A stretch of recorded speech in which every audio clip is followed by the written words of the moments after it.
Hey everyone, what's going on today? Happy Friday. It's me, Atari H&B.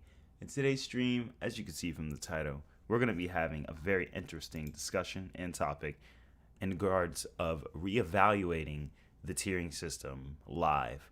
And of course, this is going to include a bit of drawing, some Q&As, and revisiting other topics, which can include even power scaling. How's everyone feeling today? Welcome Jose, welcome Super Saiyan Rainbow, Vegeta Scales, Sunny D, and Ariel Ramirez, Golden Angel, Milka. Welcome. How you guys feeling today?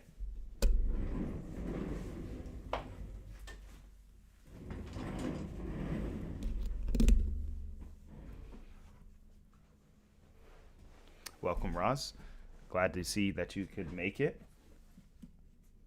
Thank you so much for coming to the stream.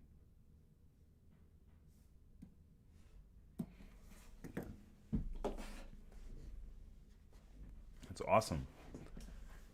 I'm just glad to see that you guys were able to make it. Just got out of work. Welcome, Golden Angel. Glad. Just got lied to attending a church service. That's all good. What's going on? Snow Forest, welcome. I'm glad you guys are able to stop by. Um, I think this topic is definitely going to call room for more than one individual person. So, what I really want to do with this type of stream is I want to go ahead and take a look at the system of things that we're going to be examining.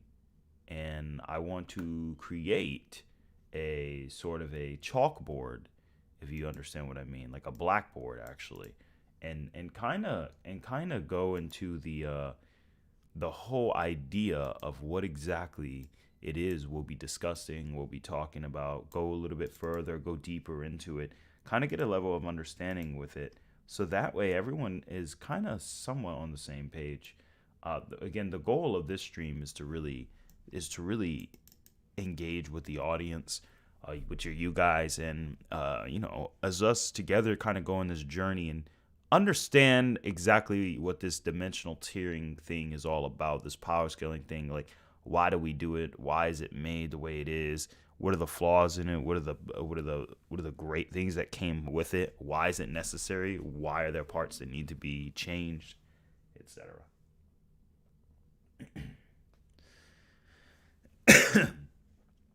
Yeah, so I mean, you know, by all means, we can go ahead and go deep into this. So I want to go ahead and start by reading some of the systems into the versus battle wiki, or any other versus battle forum. But in general, I want to talk about it. And I think that this would be a good topic to talk about with other members who will be able to join the call. I feel like doing it alone is cool, and I'm definitely more than capable. But to spice things up, add a little bit more flavor, we can go ahead and add a couple other. We can add another member in there as part of that. So let me go ahead and secure, add some security to this channel, and ensure that you know it's only accessible for the individuals we'll need who can access it. But yeah, so give me one moment, and I'm gonna go ahead and start reading the chat for the time being. So yeah.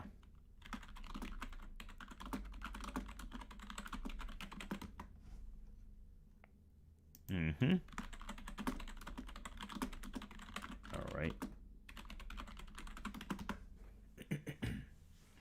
All right. So Vegeta Scales writes, I still remember when Outerversal wasn't handed out to random characters that don't even reach low complex. I agree. That's going to be something we have to discuss. It's necessary. Um, so there is that. So if you guys would like, we're gonna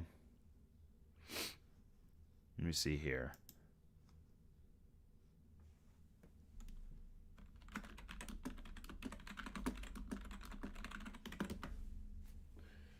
How can everyone be out of Verso for the stupidest reasoning, is what Vegeta Scales puts.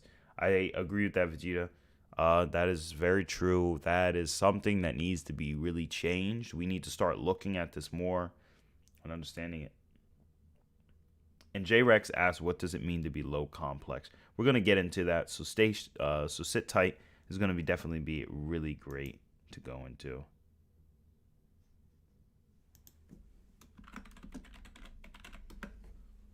And then next, let's see here. Ariel Ramirez put,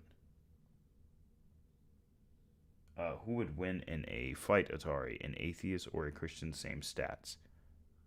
Well, I don't know. It assumes stalemate. If it's the same stats, it'd probably be a stalemate. Just because. But that's a very vague question. I don't know what the other person's morals are, or their own beliefs, or their training. Even if they have the exact same stats, it'd be very the only difference you can argue is the Christian would have more of a higher level of faith, but that would more so be faith in that they can persevere. So in that case, that law of attraction will build in their brain a more stable way of winning. So I hope that answers the question. A little strange question, but nonetheless. Hello, everyone. I hope you are having a great day, including you, Atari. Thank you, Bumblebee Studios. Welcome to the stream. And Harvakados also says hello to the stream.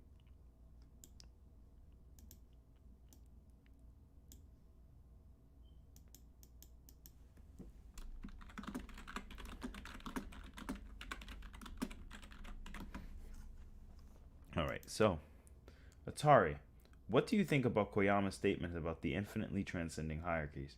I'll be more than happy to share my thoughts on that later on Vegeta Scales, but I don't want to go too deep into it yet until we start really discussing about this system. Atari, you sound sick. You good? No, I'm not sick. I'm actually really good. Right now I'm just not as, going crazy yet. Oh, Hunter x Hunter came back. That's really cool, Alexander. I'm great. If my energy seems low, I do apologize. So let's go ahead and So if people want to join, they can go ahead. So let me go ahead and get this started.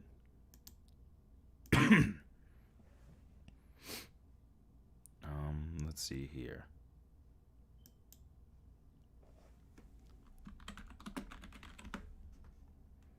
All right.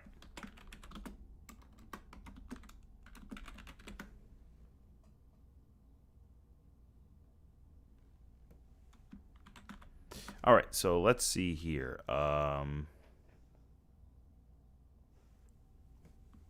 Yo, what's up? Hey, welcome, Stride. Glad you can make it. How you feeling today? How you doing, man? I'm doing fine. How about you? I'm doing good. So the reason I wanted to take more than one person in this stream particularly was because I feel like when it comes to this discussion, doing it solo is a little dry, because the whole key to and for those of you who are wondering why do I like to have Stride and Roz and others on the stream with the chat, is because to get different perspectives and experiences is important when it comes to tiering systems, because tiering systems are all made on the idea, especially after Universal, they're made on the idea of like interpretation now. So very important to have different breakdowns and different anecdotes that they may have experienced that I may have not on different websites. Yeah, generally, yeah, it's good to have a variety when it comes to these sort of discussions. Right. Let's see here. So, guys, we have plenty of versus battle systems. I know this versus jungle, right?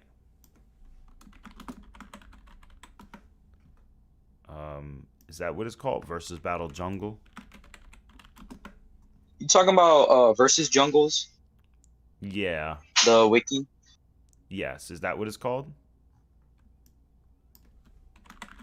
Yeah, I'm pretty sure you're talking about versus jungle. Are you going to be going through the different tiering systems of the Correct. popular websites?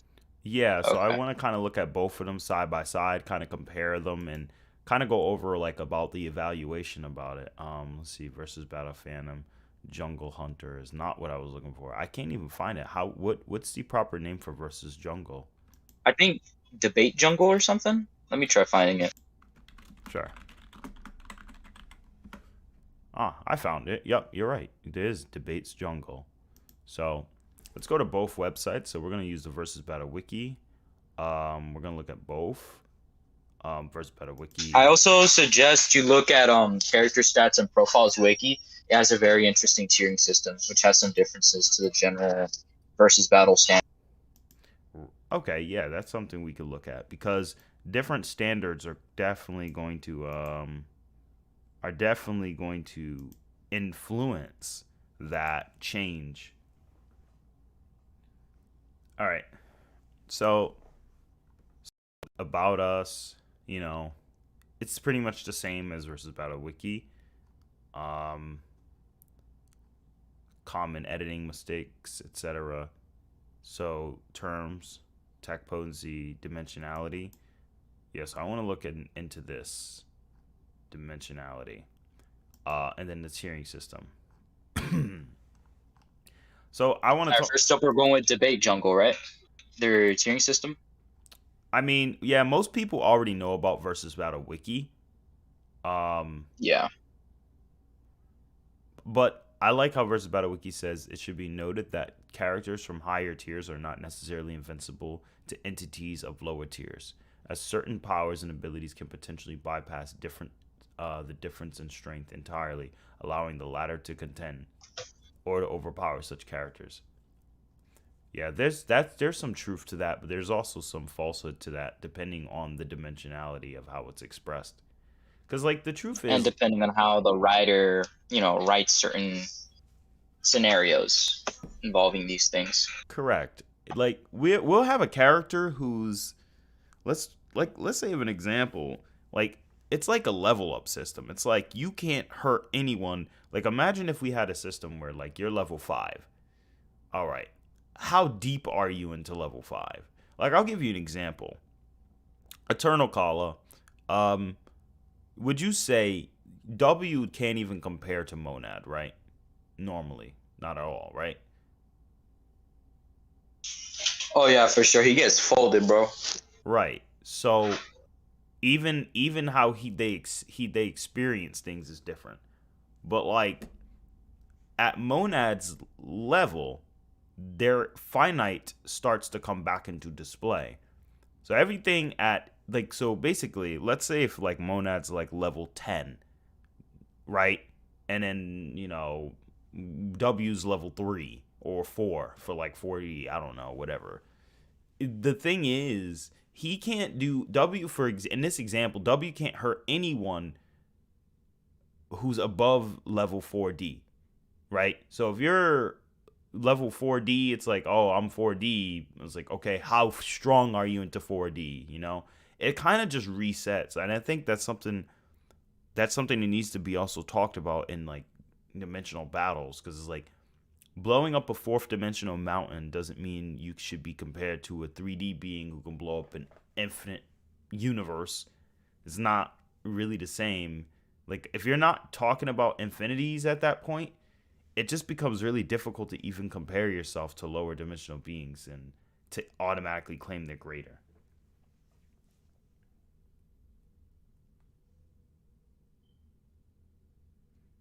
I hope not small city level be like what do you, Yeah. Hmm? I'm going to go ahead and look at a couple things. So, dimensional tiering. All right, so let's see this. In physics and mathematics, the dimension of a mathematical space or object, okay, is informally defined as the minimum number of coordinates needed to specify any point within it. Kinda. That's like mathematically breaking down dimensions, but in real life, dimensionality is only measured by the construct of human assigning units. This is only because we assign units to something we can measure it. So it's kind of a I don't mean to confuse anyone, but I just want to kind of mention that because I've seen this type of argument used from another person on Comic Vine. All right, so anyway, because only one coordinate is needed to specify a point on it. For example, the point at 5 on a number line. Okay, a surface as such, plane or surface of a cylinder or sphere, has a dimensionality of 2 because 2 coordinates are needed to specify a point on it. Okay, both a latitude and longitude are required to locate. Okay, so this is more so in the dimensionality of shapes, not space-time. Here we go. In classic mechanics, space-time are different categories and refer to absolute space and time. That concept of the world is a fourth dimensional space, but not the one that is found necessarily to describe electromagnetism. Okay. I don't know why we're talking about electromagnetism. Not that it's not important, but bro, relax. The four dimensions, 4D, of space-time consist of events that are not absolutely defined spatially and temporally, but rather are known relative to the motion of an observer. Minkowski space, okay, very good, approximates the universe without gravity. The pseudo-Riemann manifold of general relativity describes space-time with matter and gravity. The concept of dimension is not restricted to physical objects. Okay, high-dimensional space frequently occur in mathematics and the science. They may be parameter spaces or configuration spaces, such as a Lagrangian or a Hamiltonian mechanics. There are abstract spaces, independent of the physical space in which we live. Yeah, but that's also theory. Just want to throw that out there. Unless they mean abstract spaces, as in space in the term of an essence of area, like an area in general. Anything that can be Akari. Yes, my friend. My bad, bro. I think I'm gonna have to go real quick. I'll be right back though. I'll try to be. I'm gonna have to be gone for like about an hour, bro. I'll be right back though. No problem. After, if you're still on. Yeah, I'm sorry, man. It just something kind of came up, you know. No, I'll see you guys later, by the way. Yep. See you boys later. Take care. I'll see you later, my friend. And no, Joker, I won't be paying that child support. All right. Continuing on, for the most part, my friends. Pardon me. As we can see here, it says the concept of dimension is not restricted to any physical object. So you do have dimension. You have let's talk about your mind. Your mind is a concept, but also a space. The area your mind occupies is a space. So, as a result, this is true. And I actually like that they're going with this because I am not 100% sure if Versus About a Wiki follows something like this. You know? So they don't really go deep into detail about the two. So that's one up for Debate Jungles. Yes, I finally made it. If I could ask, what are you covering now? Sure, Thor's Hammer. To let you know, right now what we're covering is we're just reevaluating the tiering system for most cases. I think it's really important to do that because it's going to give you different ideas on how to really scale something. All right, then we have dimensional tiering. Okay. First, it must be known that the tiering system for dimensionality and tiering system for the tiering system are not connected. Very good. You see, I went into this argument back on Comic Vine, as you guys remember in the last stream. There was a big argument because an individual user could not agree with the difference between dimensionality that is, scalable through mathematics and such versus the dimensionality through a, universal complexity made for a system. When we say 6D for Dragon Ball, that doesn't mean the neutral zone, for example, is the sixth dimension. The neutral zone isn't the sixth dimension. It's that the way it is structured and set within the series, infinitely transcending the macrocosms, puts it in a position of a low complex structure to which the category and title of 6D would be labeled in order to express their level of power. That's what they're talking about, and that's exactly what needs to be, made known. In my opinion, Vegeta scales, what sucks more, Comic Vine or Versus Battle Wiki? I was going to say Versus Battle Wiki does suck, but Comic Vine sucks more. Comic Vine sucks in the sense that they follow the Versus Battle Wiki and use their standard, but most of them don't understand it because you can't really link them to the forum. They're on a different forum, and some of them laugh at dimensional tiering, some of them don't. And because they're trying to sound so intelligent, it makes it really difficult to have a proper discussion. So dimensionality is based on one's dimension, which has to deal with vectors and not a scalar quantity. Our tiering is based on qualitativity superiority over a certain level. For more details, see hierarchies and dimensional explanation. Okay. So you talk about hierarchies. Okay. Hierarchies can form cosmologies with such large layers planes that actually extend beyond dimensions due to each layer containing several dimensions within them. Hierarchies created from a series of stacking layers, realms, dimensions, etc., each, which stack above the other, forming a higher and higher hierarchy, which these hierarchies complex structures can be defined very rapidly. Okay? Hierarchies. Thank you so much, Retro City, for the $2 donation. May we go over the Sonic post I've sent? Yeah, we can go over that Sonic post as well if you'd like. That'd be awesome. Thank you again for the $2 donation. Much appreciated. Wow. Hierarchies can, let's see here. Hierarchies can also gain meta layers that have a reality fiction difference, meaning the difference between each layer is like the difference between reality and fiction. Basically, to a higher layer entity, the lower layer is so insignificant that it can hardly be called real. I like this. So they're differentiating the difference between a dimensional hierarchy of me being stronger than you versus a dimensional hierarchy of me coming from a higher dimension than you versus the dimensional hierarchy of you just being a basic comic book character to me. And those dimensionalities are going to play really big key roles into how you scale a character. Hierarchies are a case-by-case basis that function solely on how the verse decides to treat its hierarchy and what stacks on top of what, along with how high said hierarchy can reach. Do note that it needs to be proven a hierarchy layers plane has an uncountable of infinite difference each other to be accepted as a higher tier and detiering system. Nice. Then the dimensional tiering is a type of scaling assuming that the higher dimensions are higher infinities and thus higher dimensions are essentially the meta for this scale. This scale holds massive issues, however. That will be explained. How does dimensional tiering work? Dimensional tiering essentially has the idea that we use two characters, Anna and Bob. Bob is fifth dimensional and Anna is a sixth dimensional being. Through dimensional tiering, due to Anna's dimension, she is infinitely superior to and faster than Bob is. Nice. So they include the infinite transcending speeds as well. An infinite speed 5D being is not going to be as fast as an infinite 6D speed being. I like that. Next, the problem.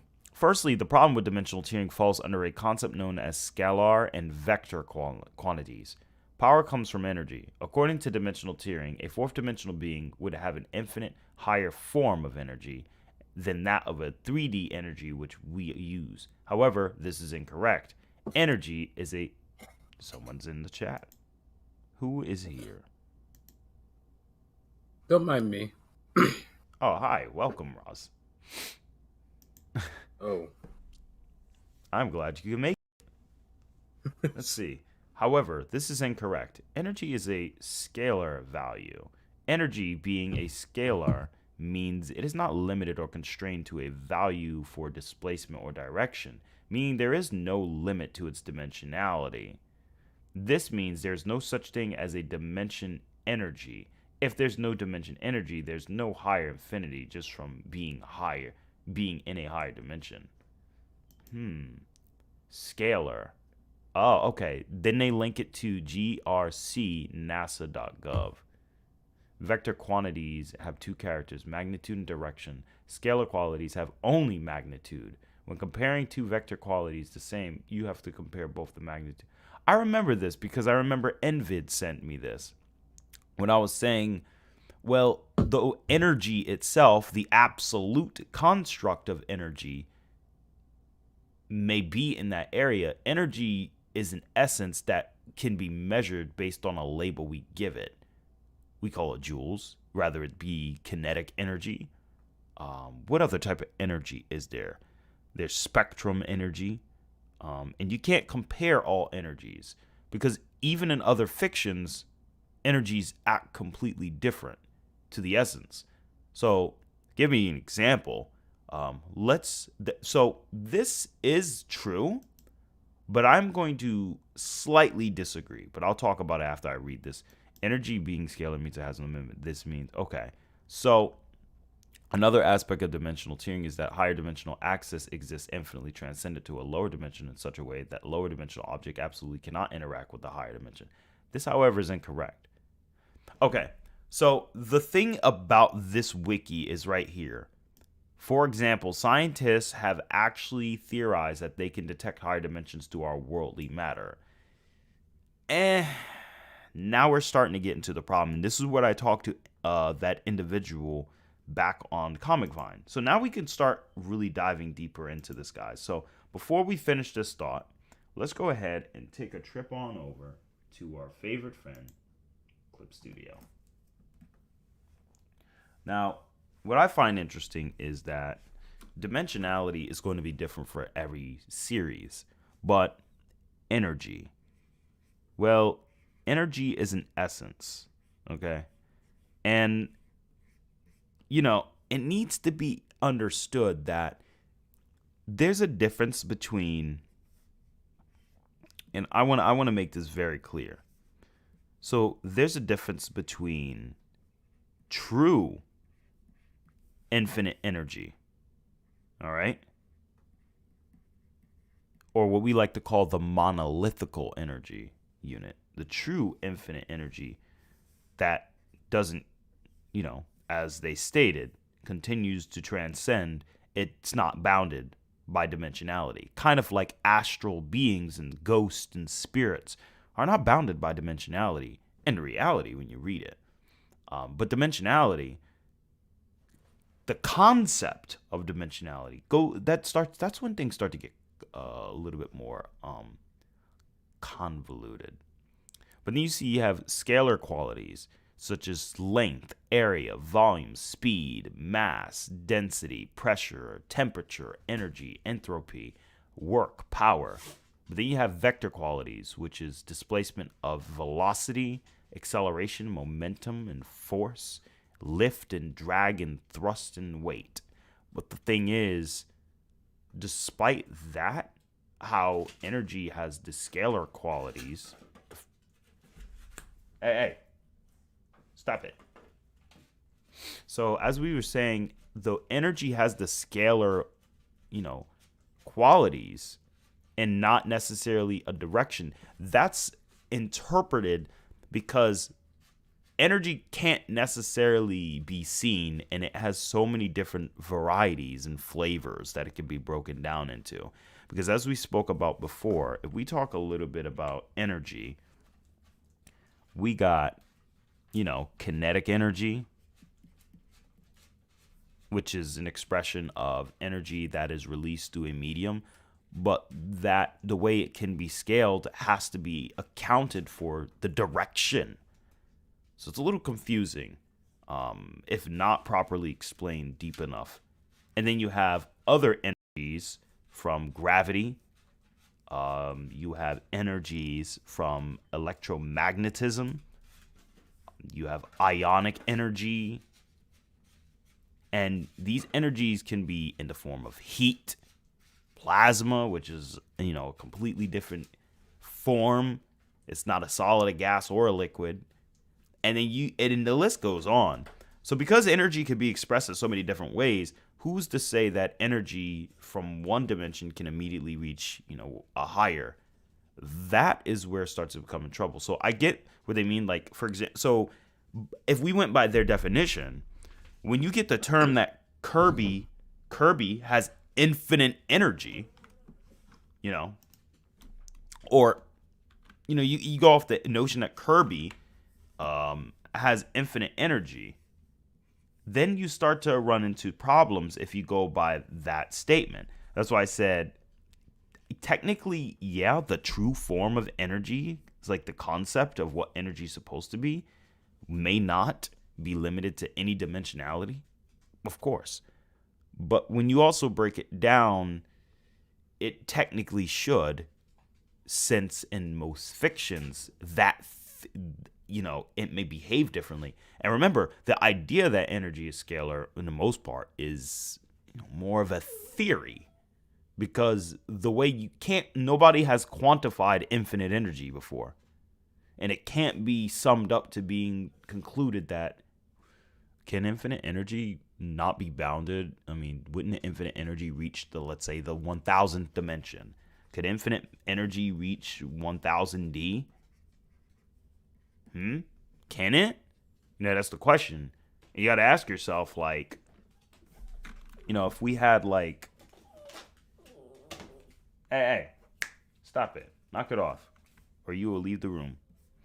So you have these energy levels. It's like, all right, one moment, my friends. I have to take the dog out the room. Oh.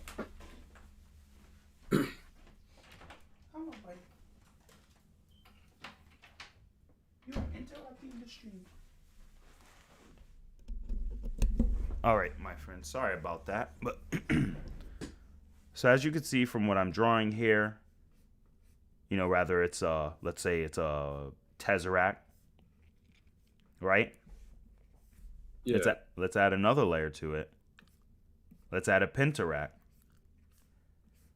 If I'm on this third layer,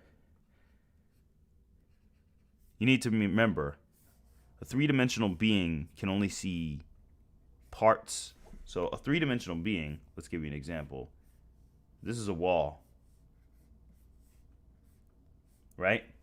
Hello, what's up? Welcome back. I can only see the front and the side, like the two sides of this wall from a 2-point perspective. Okay? But, and this is also in theory as well, a fourth dimensional being would be able to see the back wall at the same time, whatever's behind that. And this kind of works similar because when we 3D beings theoretically look at a 2D object, say if there was a ball in there, a 4D being would see right through that. That's why if you read even Marvel, they use that same theory. That's why he started to see his own skeleton structure when he was in the fourth dimension and see his own age. He saw that he was aging and everything. It's crazy. But just like a two-dimensional object, if I draw a two-dimensional object from above, I could see all sides of the object. I could see the floor and the top and the sides. And if somebody put a ball in there, they can't hide that from me. So that's the idea of how, like, us having 3D eyes could perceive right through 2D things. But if you had, 4-dimensional eyes, you could arguably see a lot more, higher in that case. So these theories right there, and I know this is perception theory and not connected immediately to energy, but that whole idea that energy can't be expressed on different levels is all on theory.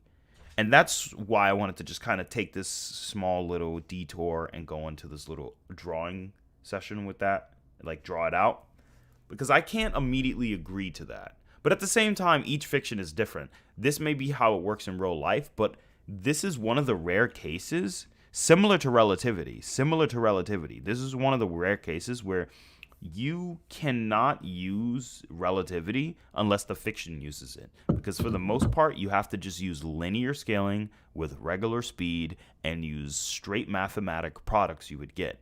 Can you mathematically map out how much kinetic energy you would have if you punched 10 times the speed of light? Yes. However, there are in real life, there are a plethora of variables.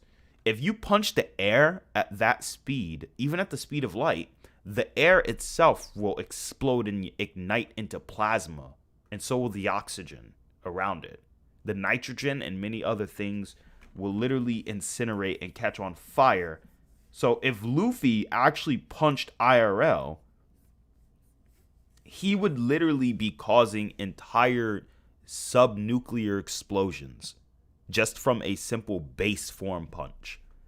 So, and the same thing with even Yujiro. Yujiro could punch at the speed of sound, but they're keeping the physics limited, because in real life, that would cause absolute chaos and explosions, and people be blowing up and dying and all types of stuff. So that is important to note. So although energy is theorized to be scalar, well, it's kind of objective that it's scalar in a sense, obviously. But what I mean is to say that in theory that it wouldn't be limited to certain qualities, or that there isn't higher levels of energy. Like, who's to say?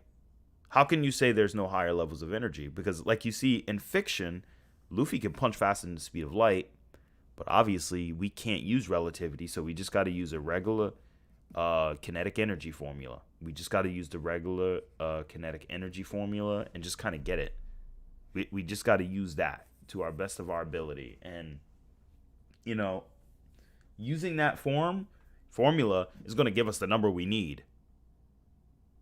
You know, sure, it's not going to go into the infinite energy. It's not going to talk about gravity distortion, because then that's when we go into too much. The purpose of versus battles in the most point is to kind of be simplistic. And this stuff already gets complicated, but you want to be simplistic. You don't want to hold a fiction back to the standard of reality. And that's why we call it appeal to reality. You know, you can't hold a fiction, so it has to abide by this reality. People used to do that all the time on Amino. Roz was there. I made a whole calc for Kizaru, and I said Kizaru is casual city level with just a kick.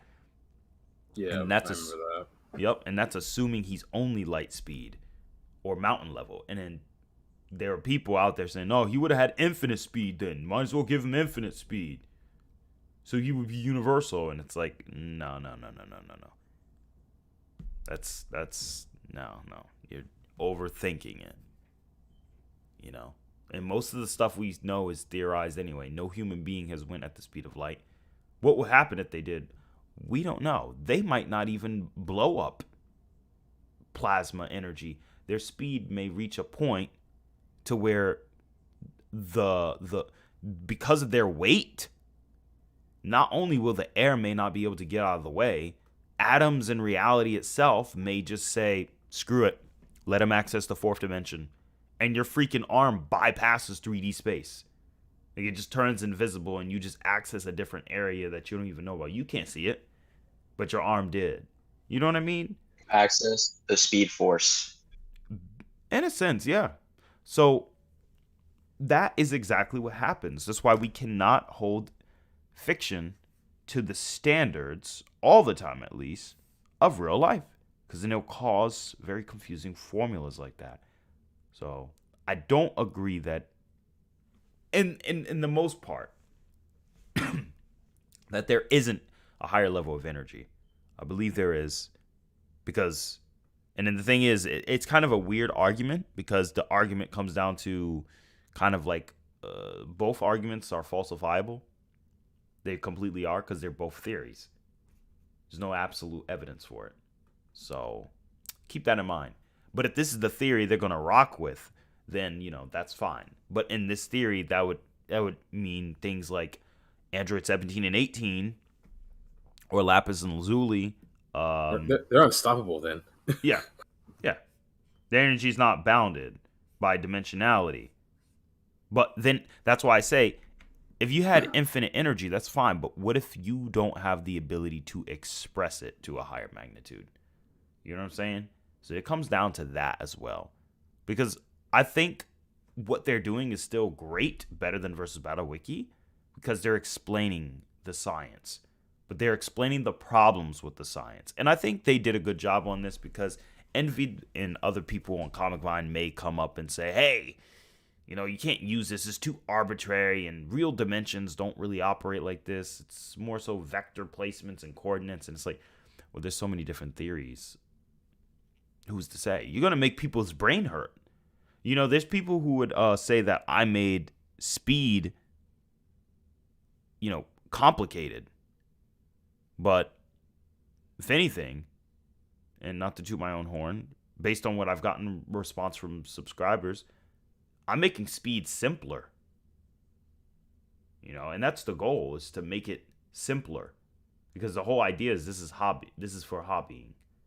If this was something we had to figure out because it was going to put someone's life on the line, because we're doing calcs for how much energy is needed for, to put a rocket into the air to send the next space probe out there, then yeah, that's a completely different discussion.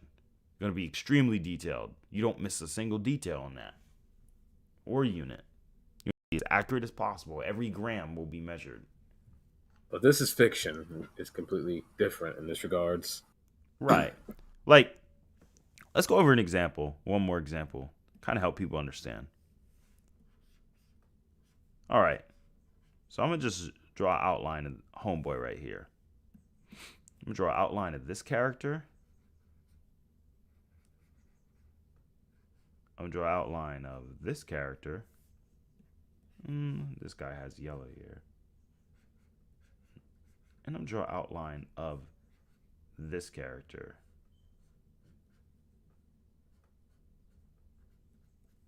Right. All right, so you guys are going to see in the stream the images I'm drawing. And I'm going to talk to you about them. And we also are going to talk about something else. Another character. I need one more character. Yeah, we're going to get one more character, actually. Got Beerus, got Ichigo, and we got Naruto.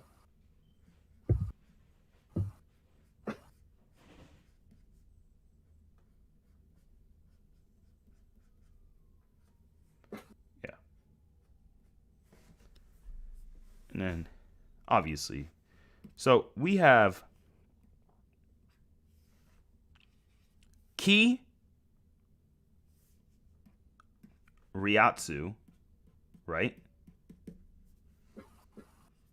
Chakra, and spirit energy. Now, let me ask you this. Thanks for participating, Roz, because this really helps this out. Chat,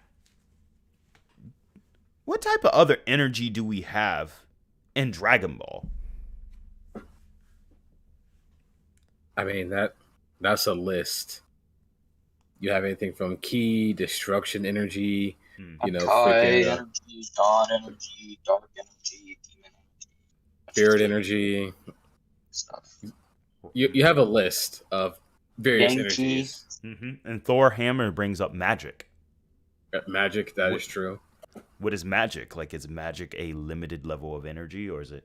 And I guess it's kind of interesting because I mean, this whole vector, this whole scalar, it works, but does it? Let me give you an example, guys. And thank you guys for participating. And no, I haven't seen the trailer yet, but I'll definitely give it a look later. We got regular Ki, and we got Genki. Cool. We know we got life force energy in Yu Yu Hakusho. And we know we got demon energy. But that's not the only one. Isn't there one more? Sacred energy. Now, what other type of energy is there besides Ryatsu? That was for you, Stride. Or is like Ryatsu the universal thing?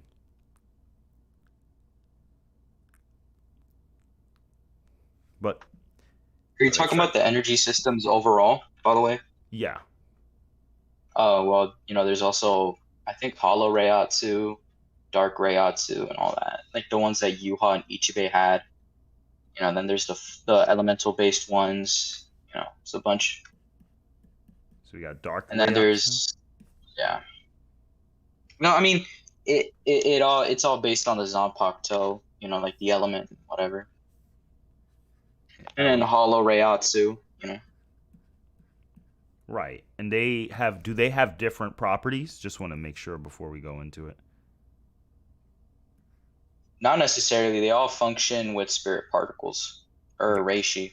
Very good. So they have an origin. Okay, that's good. So we'll talk about that, and then we have Hakai energy outside of the Genki energy and the regular ki.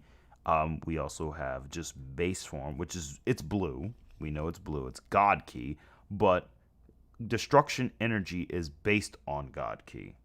So, it comes from this. And Genki, Genki comes from a variant of ki, conceptualized ki through a life force. And then we have, magic, which is also in Dragon Ball as well. So the reason I wanted to bring this up in Naruto, oh boy. We got Kurama's chakra. We got regular chakra. We got Senju. I think that's nature chakra, right? Yes. Senju is nature chakra, yeah. Yeah, nature chakra. It could be influenced by elements, but the whole baseline is nature chakra and regular chakra are not the same. So yeah, I'm gonna just talk a little bit about these with you guys. So regular ki, you can fly, but the thing is, it's considered to be energy of the life essence that exists within any individual human. The thing is, your soul or your spirit is not made of ki. So what the heck is your soul made of? Astral energy? Well, but then the question comes, what's the difference between astral energy and regular energy? Because if an infinite universe blew up, how much energy is released or needed to blow up an infinite size universe? This is where we start getting into the paradox.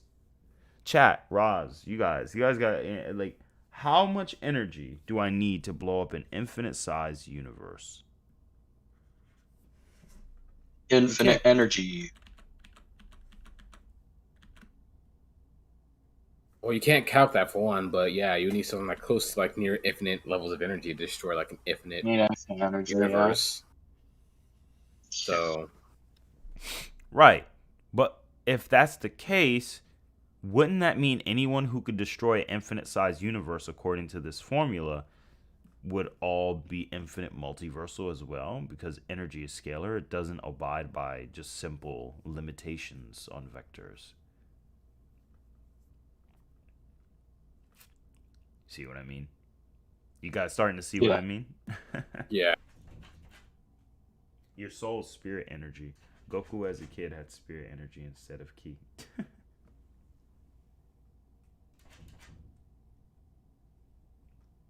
Welcome, Andre. Yeah, something decillions of tenatons of force. Well, it's infinite energy. You would need infinite energy to destroy an infinite size construct that has infinite space. Unless you believe energy is a different essence and entity that quantifies to different levels of infinity without itself being infinite. Like Dragon Ball. How your power level of blank can be infinite. It could be like that. But without evidence, it's only logical to suggest you need infinite energy to destroy a universe that's infinite, including the space-time.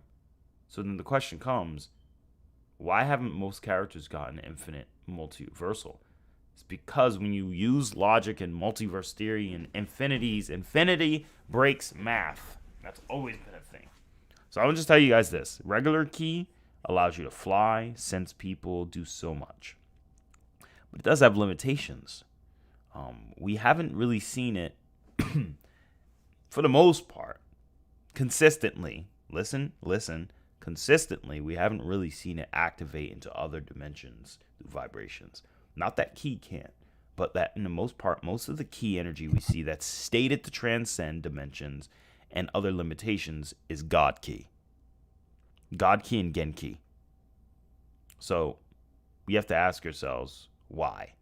And then you have magic, which is completely different essence within itself. What is magic? What even is it? Is it spiritual? Is it physical?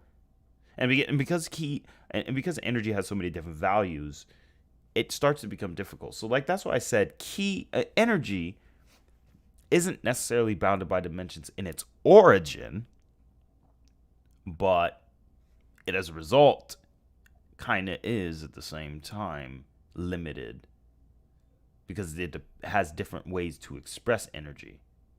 And due to these different ways you can express energy, I wouldn't consider all energies to be at the same level. If you can, so are there different infinite levels of energy? I believe it would be theoretically smart and useful to claim there is for versus battle purposes. Otherwise, you run into problems. Like you end up soft locking a lot of characters. But like debate jungle that has, Yamcha at mountain level and King Piccolo at city level. Oh, they do? Yeah. Let's go ahead and address it then.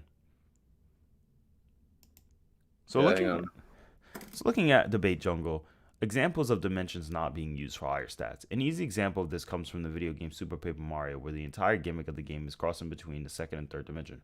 Mario can even become a one-dimensional being in the game whenever you transform any of these realities. Mario does not grow infinitely weaker or stronger in strength. All these are utilized is to pass through enemies as Mario is using different axes of movement.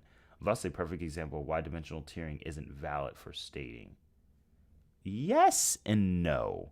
Because you're talking about game mechanics versus actual abilities. And for example, Slim. Say no to fad diets and weight loss pills. Instead, rely on Slim to make you perfectly one-dimensional. Enemies and dangerous objects will pass right through you without causing harm. Yeah. So that's a mechanic, but when you look at the subsequent results of what the mechanic does, it grants Mario a different level of being, like, basically other higher dimensional beings cannot interact with him, just like I can't interact with a 2D being. So to mention that is important, which goes into the versus battle wiki, which says it should be noted that from a higher tier is not necessarily invincible to entities of lower tiers, as certain powers and ability can potentially surpass. So I mean, it really depends. So I think like if the versatility between both of these were mentioned, it'd be a little interesting. So I'm going to continue looking at the final portion.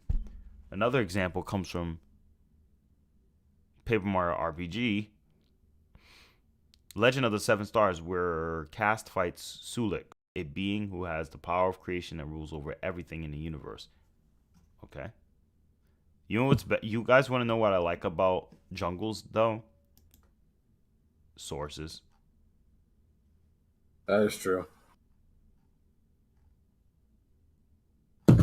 They do give sources, so that's nice. It's a first. Mm-hmm.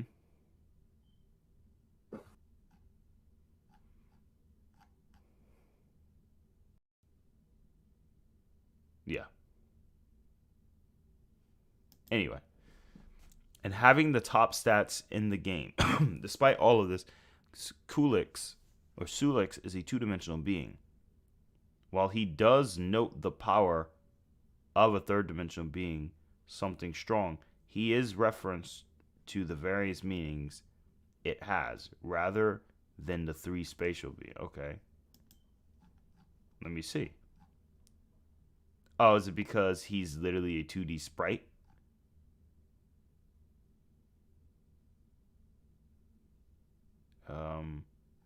Where does it say that? I'm trying to look for it. My form is depicted on naught, but O travelers who appear before me, I am the crystal ruler of this evil world. On the spot, I feel a resonance with fluctuating emitted from a dimensional rift. Okay? You living ones before me, why do you have such possessed thickness? Why do you have so much solidity?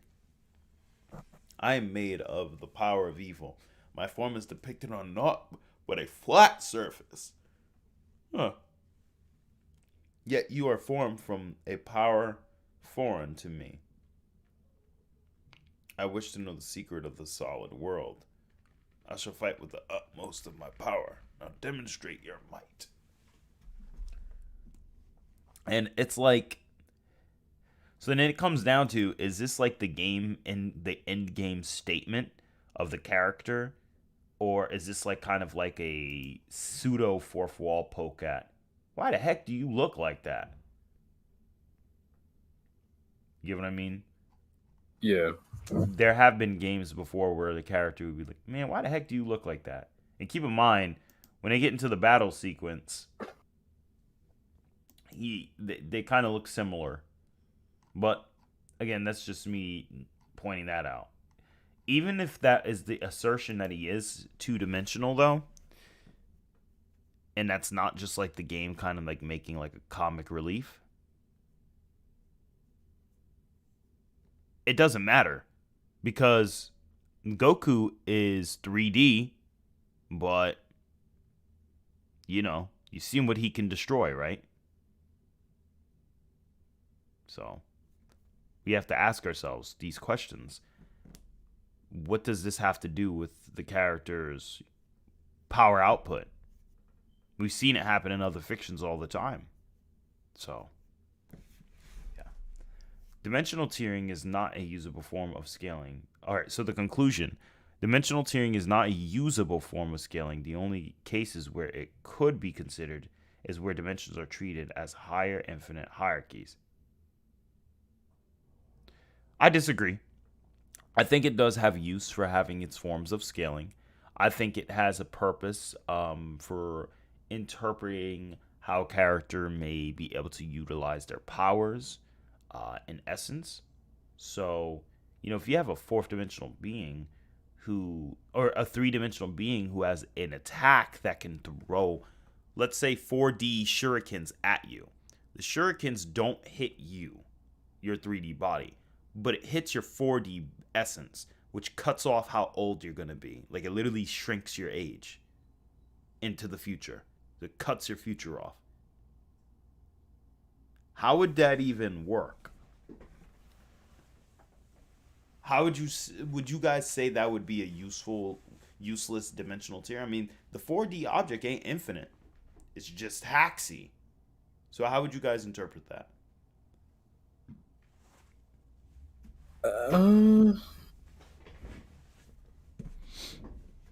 Frankly, I don't know how I would interpret that, honestly.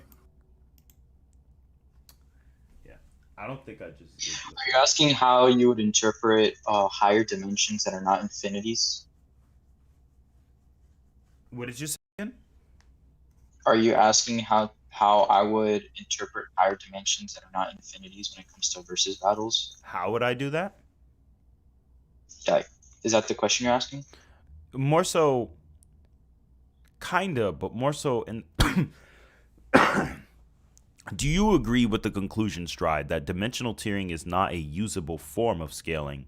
The only cases where it would be is where the dimensions are treated as higher infinite hierarchies. Do you think that's kind of like putting the bottle cap on a little too soon?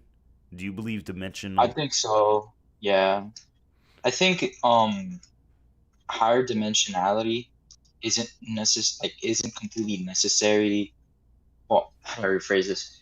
I think dimensions that are not entirely higher dimensional could be useful Right, for because scaling. Like for example, what if let me bring up an example from Bleach.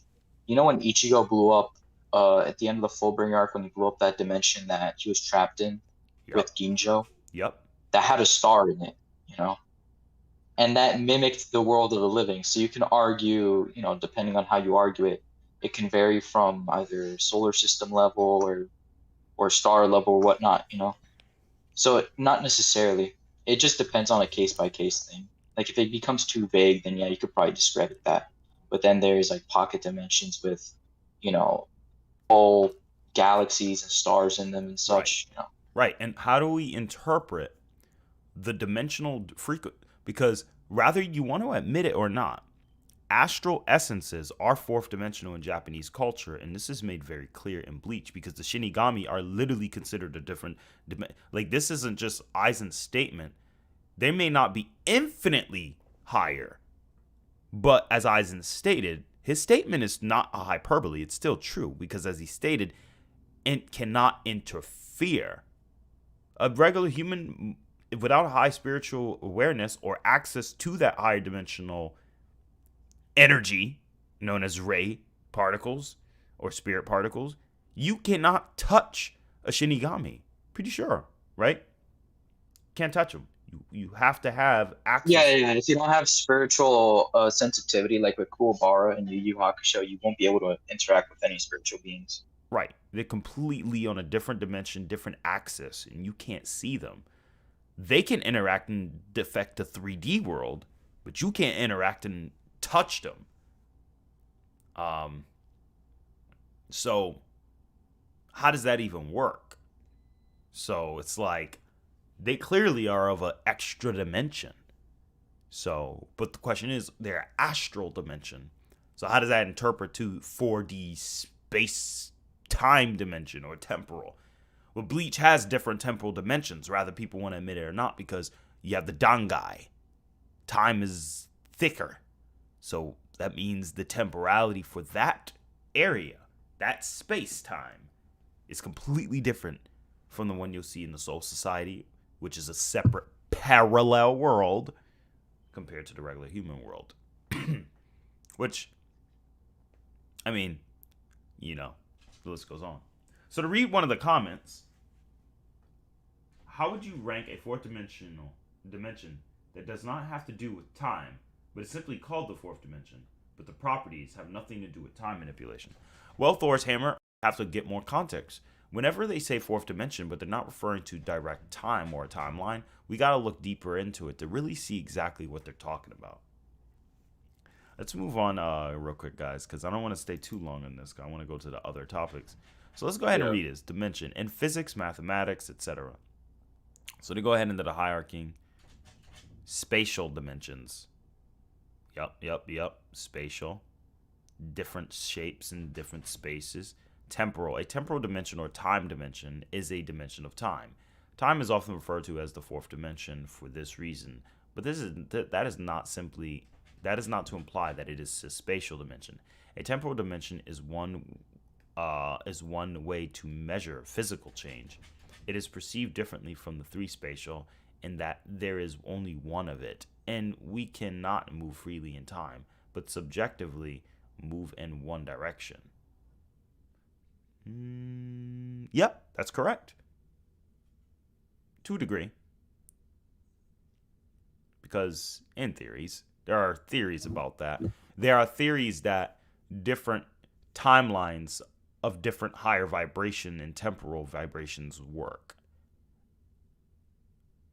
Because the idea is that there could literally be a completely different temporal aspect that records two types of time.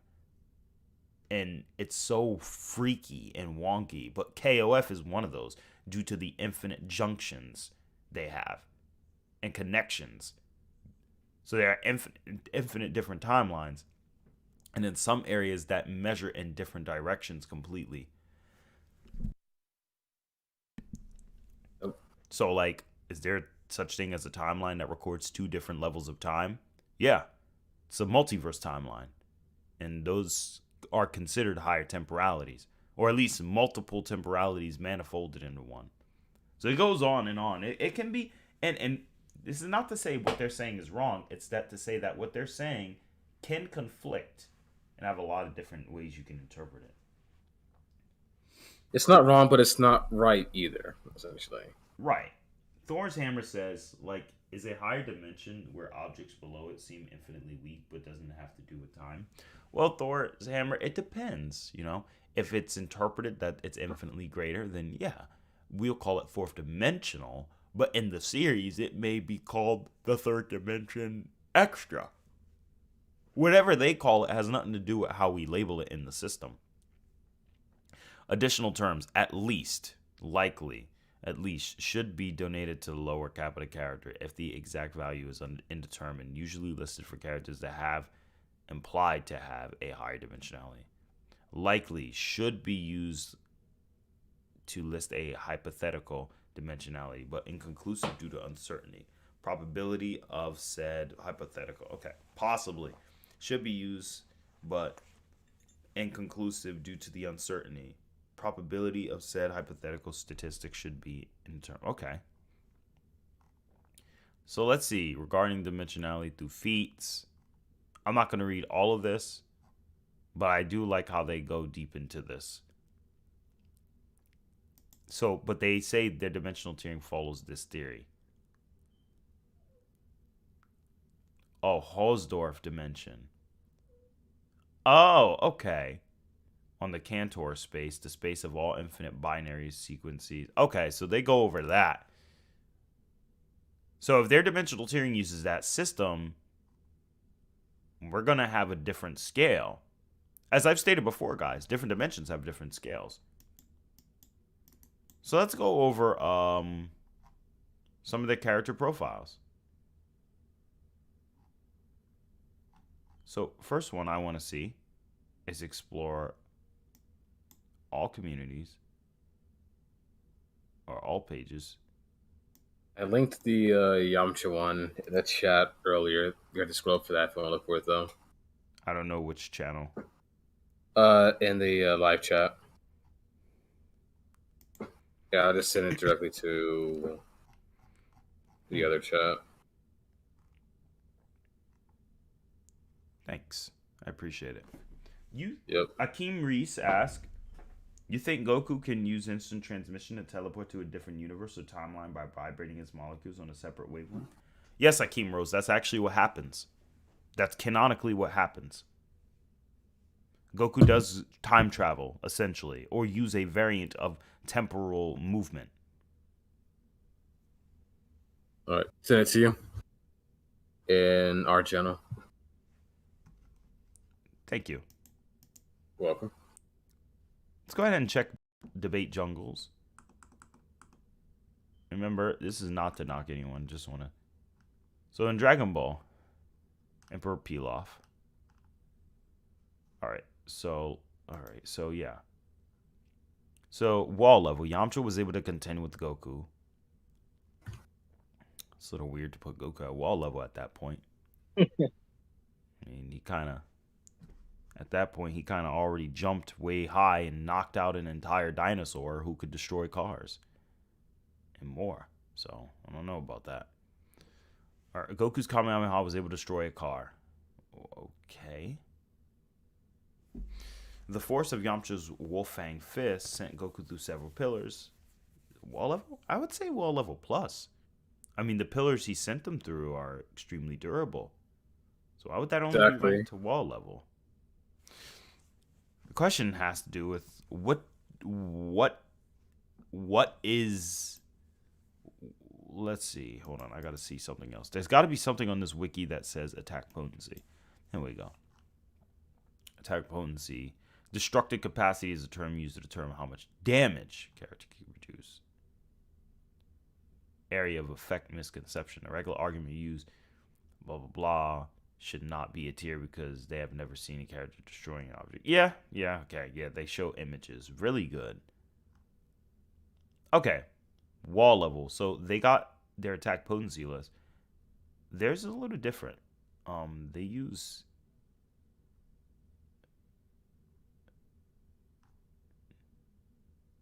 Energy in conventional terms. Okay. Joules of energy. Energy in TNT equivalent. This is a little weird how they did it, but interesting. 10 tons, a city block. A city is 1 megaton. Island, mountains 100 mega to 1 giga. Island is 1 giga to 1 tera. Tera will usually be country, but to them, I guess they changed the formula. And then petaton, TNT, multi-continental, 40 petatons, exaton, planeton, 43. Okay. And regular, that's small planet. Regular planetaries, yep. To yotaton. So there's just like double. They have double the amount concluded for planetary compared to VersaBattle Wiki. So if you're using VersaBattle Jungle, Yusuke would be around dwarf, For sure, brown dwarf level to large planet, according to them. So depends. They got low mass star, star level, high mass star, solar system. I like the terminologies like high mass, low mass. I think that's pretty cool. Yeah, interesting. So let's see here, chat. Let's go ahead and take a look. I don't think teleportation counts as immeasurable unless I'm wrong. It is, but it isn't. It's a technique. It's separated as a technique because in practicality in a battle, unless you could truly spam it every time infinitely, then it has to be used as travel speed, or it needs to be put in parentheses. So as we know with VersaBattle Wiki, their system is different. These guys stop at universal, and I don't even know their other terms they're going to be using. So let me just look at these. And it's good that they're open-minded to changing these things. Let's see. Dimensionality is 3D. Okay, for Yamcha. Cool. All right. So, large building fought evenly with 10 Shenhan for a while, who was superior to Mercenary Tao, who could harm General Blue, who survived his place crashing into a mountain at full speed. Okay. Wait. Why is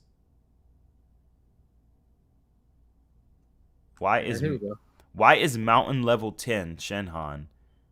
Why is 10 Shenhan only large building?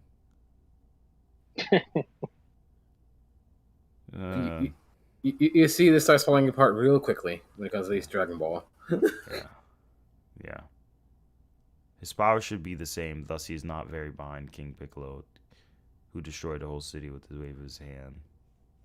Which also put him above Master Roshi, who destroyed Fry Pan Mountain with a Kamehameha. So they didn't mention the moon. Yeah, but Master Roshi... Master Roshi's moon level. I already destroyed an entire city with the wave of my hand, so stay calm and suffer. I mean, well, that's not that really impressive when somebody already blew up the moon. The moon.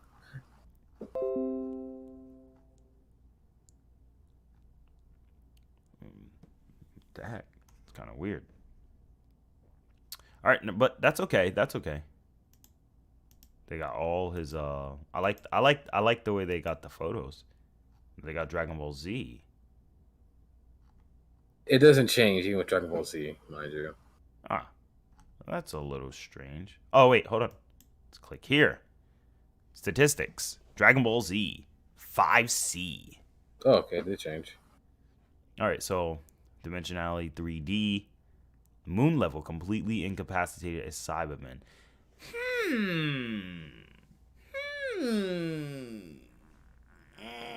Or individuals as powerful as Raditz. Raditz can fight both Goku and Piccolo at the same time. Piccolo, whom destroyed the moon soon after the fight. It did. Isn't a Cyberman above Raditz? Like, isn't Raditz technically under a Cyberman's power level? Well, here's the question. I think they believe that the Roshi moon level thing is an outlier. Pretty sure they believe that, considering the fact that they didn't mention that feat anywhere. Right. Let's say it is an outlier, according to them. Let's steelman them. Even if we steelman them, the way Piccolo Piccolo could still blow up the moon in Z, and the Cybermen are relative to Raditz, and Raditz was able to box up both Goku and Piccolo at the same time. So, right, yeah. and Piccolo did this with ease. So a low end Piccolo without extraining himself at all blew up the moon. Meaning, I don't think his power level would spike double fold like a Kamehameha would. I would pretty much, and I'm sure we can agree to the consensus that Piccolo didn't use as much effort in that attack as he did with the as Goku did with a Kamehameha. Yeah, that's clear. And we can agree that even if Piccolo did get a Zenkai, it would not have been significant enough considering how much more training he had to put in. So if Piccolo got some level of increase in training, it would have been mentioned, but it wasn't from Bulma, according to what we know. So, no. Next off, the moon level being 430 exatons. That's the high end, like when you vaporize. Pretty safe to say Piccolo floats around the middle, around, I want to say, 300 to 350 exatons. Is that safe to say? Because he essentially vaporized it completely. There's no trace. So now that we have how well he blew up the moon, we now need to ask ourselves, chat. Now need to all ask ourselves. Correction obliterates the moon. Thanks, Vegeta Scales. Appreciate that correction. We now need to ask ourselves, if he could blow up the moon to that level, then how far would a Cyberman be? Assuming that they're at least threefold or at least twofold of what he is. By that definition, he should be small planetary by their own logic. So, yeah. I'm going to conclude that right there. Because they'll show, one thing I like about them is they show the feats. I'll tell you that. But, again, I mean, it was even stated in the Daizenshu that Goku's Kamehameha could, Super Kamehameha could blow up the moon. So, for Dragon Ball, too. Next, planet level, defeated Raccoon. So that means we're counting anime. Filler. We're using filler. Okay. Nice. Defeated Raccoon, who was able. Gotta get a God tier Yamcha soon. We're using filler. Who was able to overpower Vegeta's Gallic gun and going to destroy the Earth. Mistook Android 19 and 20 mistook him for Goku, who they had recorded the peak power on Earth and estimated the rate of improvement for Goku's peak power. Yeah, I like that. I like that they mentioned that. Goku's power on Earth was 4 times Kaioken, so which overpowered Vegeta's Gallic gun. Solar system level could withstand and dish out hits to Cell Jr. Cell Juniors alone are above Super Vegeta, who is far superior than Semi-Perfect Cell, along with his Final Flash, nearly killing Perfect Cell. Solar system level defeated Olibu, who could somewhat contend with Pikkon. Pikkon was able to one-shot Cell, whose Kamehameha was going to destroy the solar system. Hey, man. I'll tell you this. Okay. This is 1,000 times better than Versus Battle Wiki. There you go. Chad Yamcha. Yo, Chad Yamcha right there, bro. Thank you. They mentioned Olibu. Chad Yamcha soloing the Cell games right there. That's what we like to see. All right, Jungles. We'll give you that. That was pretty good. That's actually impressive to, it may not be where I would place Yamcha. I mean, I would probably, put him on. If we're using filler, I would put Olibu pretty damn up there, considering Pikkon had a struggle with Olibu and he clapped Cell. And considering I don't consider Cell's solar system to actually be baseline solar system. Rather, it's a galactic nebula, which is objectively what it originally reads. And there's other scans to prove that in the Daizenshu. And also in Dragon Ball Super, how when Goku does a Kamehameha, it lights up the solar system. We see at least 16 planets next to Earth. So it's very clear that their solar system has a lot more objects and density within itself. And Dragon Ball's structure overall is a lot different. But I think overall, regardless, I'm still happy with that. And hold on, guys. This dog is... What's the dog doing now? Look at Bumblebee. Like, I agree. Hold on, I'll be right back. Dan, why are you bothering me? Saying? Why are you bothering me? No. There you go, bro. The Chad Yamcha movement is Feed you starting. later. I promise. Imagine Yamcha in Hunter x Hunter or My Hero Academia. Imagine how he'd wash all of them. You are literally He blinks and Absolutely. it's done. running them up. Like imagine Yamcha just posted up asking Prime Alt Might to go all out and taking that to the chin. Imagine that, like, come on, bro, give me your best shot, man, right here. All With Might that uses Wolfgang his fist. strongest smash. Boom, right hook, bro. Clean connection. Guess what? Yamcha brushes that off, folds All Might like a lawn chair, bro, and sits on him. You like to leave crumbs, but this time I'll make an exception.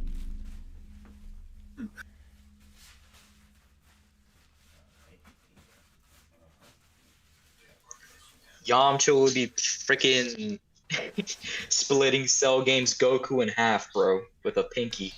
Are you gonna get another one? Come on, let's get you another one. Imagine if Yamcha stepped up to the plate and fought Cell, bro. Everybody you mean would like be go back in themselves. time and fight Cell? Yeah. Imagine if Olibu fight Yamcha went back in time to fight Cell, bro. Everybody would be crapping themselves. Yeah. And Yamcha didn't just defeat Olibu. Yamcha didn't defeat. He would start. He was bullying Cell.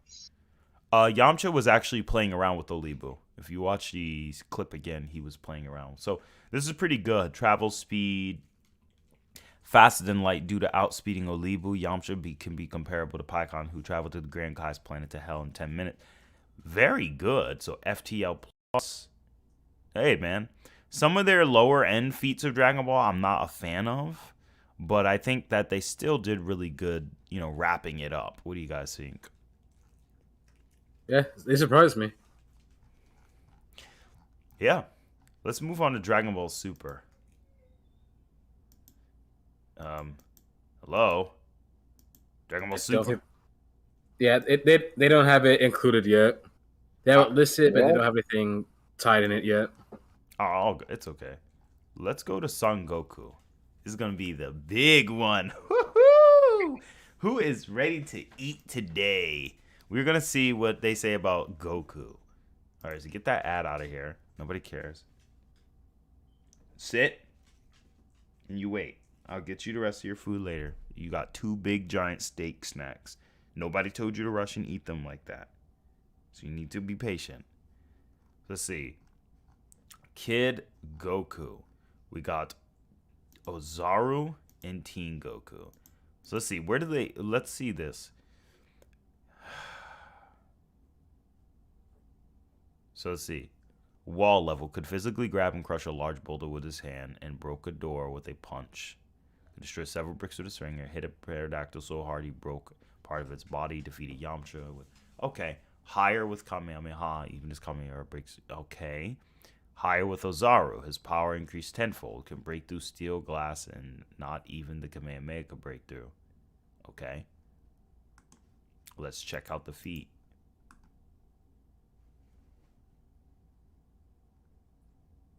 Oh. You mean the weak Kamehameha that he couldn't break through? Yeah. Oh, this scene, the classic scene where he broke through as a Ozaru. But But we need to understand that the tenfold increase for an Ozaru should not be concluded to be the same. So they could have put him large building level, defeated General Blue who survived this plane crashing into a mountain. I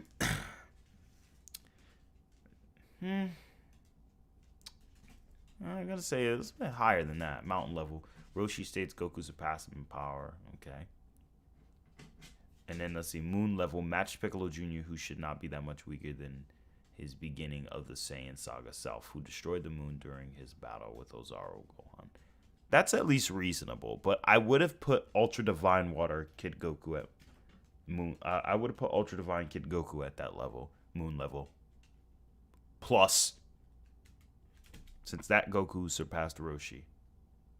But, I mean, it's not an outlier for Goku. But at least they kind of acknowledge it later. What was that, Andre? Where do they have Roshi at? That's a good one. Go check it That's a out. good question. Yeah. So let's go to his Dragon Ball Z stats. All right, so we got Dragon Ball Z. We got Adult, Kaioken, Super Saiyan, Super Saiyan 2, Super Saiyan 3. Disappointed in this list for one reason, but I can't blame people because a lot of people don't understand the actual... Like, there's not that many people who claim they're Dragon Ball fans aren't really Dragon Ball fans. And I'll break that down. So let's see. Tier 5. All right, so let's see. Moon level plus. Easily stop Nappa's attacks, who's far above Raditz. All right, you need to relax there. Nappa is without a doubt small planet level. Dang, I never knew freaking Raditz and Nappa could square up against each other like that. God dang. Nappa Level plus. is without a doubt small planet level. All right. Can current Kaido beat end of series 6-pass Madara? Yeah, he can. Probably. Well, no. Well, yes. No. Yes. Which one is it, Atari? I don't know. It's too complicated to get into because you got to fact. That's a battle where it's like if I said who wins, it's like if I said who would win Aizen or freaking that's like if I said who would win Aizen or freaking Kurama S class. You know, it's like you can't just claim one wins and that's it. GG. You kind of got to go into it's like those battles where it's like, hold up, let's think about this. There's those type of battles. So it's not like a simple like, like freaking Ichigo versus the hollow side of Ichigo versus Esdef, bro. Like, yeah, no, that's the easy like. You ain't got to think about it. But like those type of battles, you have to think about. Can Yusuke beat Saiyan Saga Goku? I'll answer that later. But right now, I want to say that Raditz I definitely have above Moon level. Definitely. Raditz or Nappa? Oh, Raditz, but Nappa definitely without a doubt. I meant to say Nappa, but I mean I keep that statement's true for Raditz too. So, so he's planet level with Kaioken times 4, overpowered Vegeta's Gallic Gun. Okay, you see, I don't really agree with this because, as stated,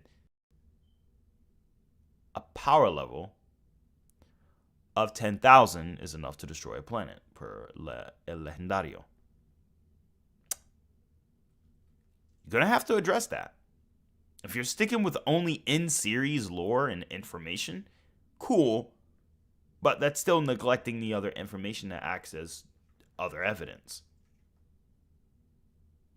Doesn't make sense. All right, anyway. The Gallic Gun is in question was meant to destroy the Earth. Okay, planetary. Captain Ginyu, putting him 120,000, putting him far beyond Kaioken times 30 times 4, which is 32,000 power level.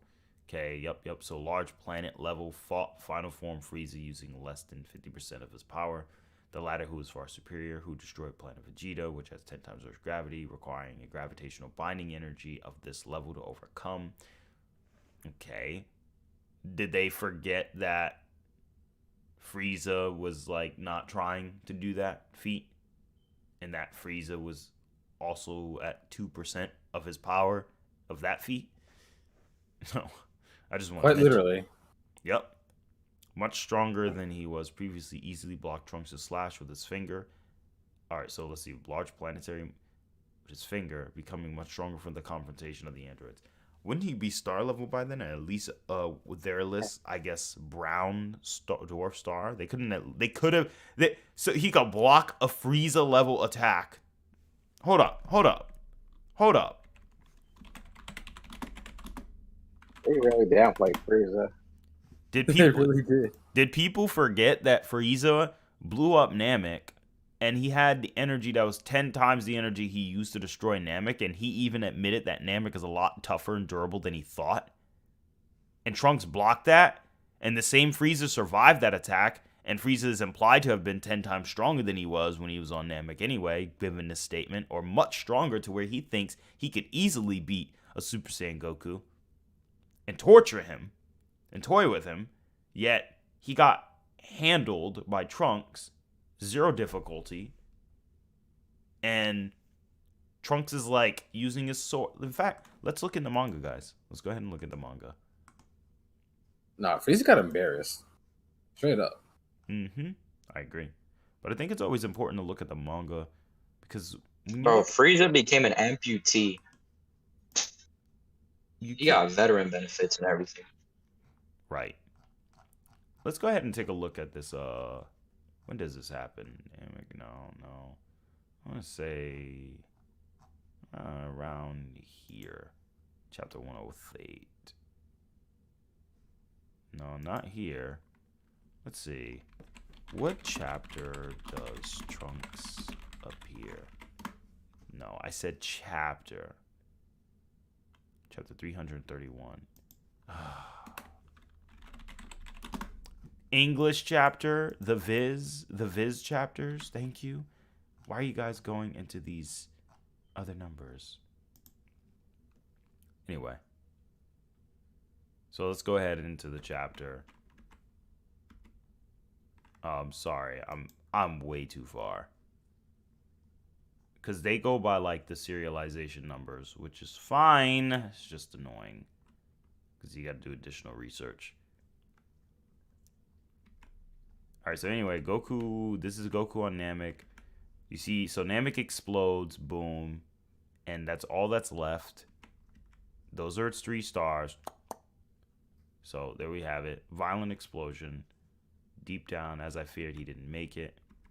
Frieza lived through that. As we go into chapter 135.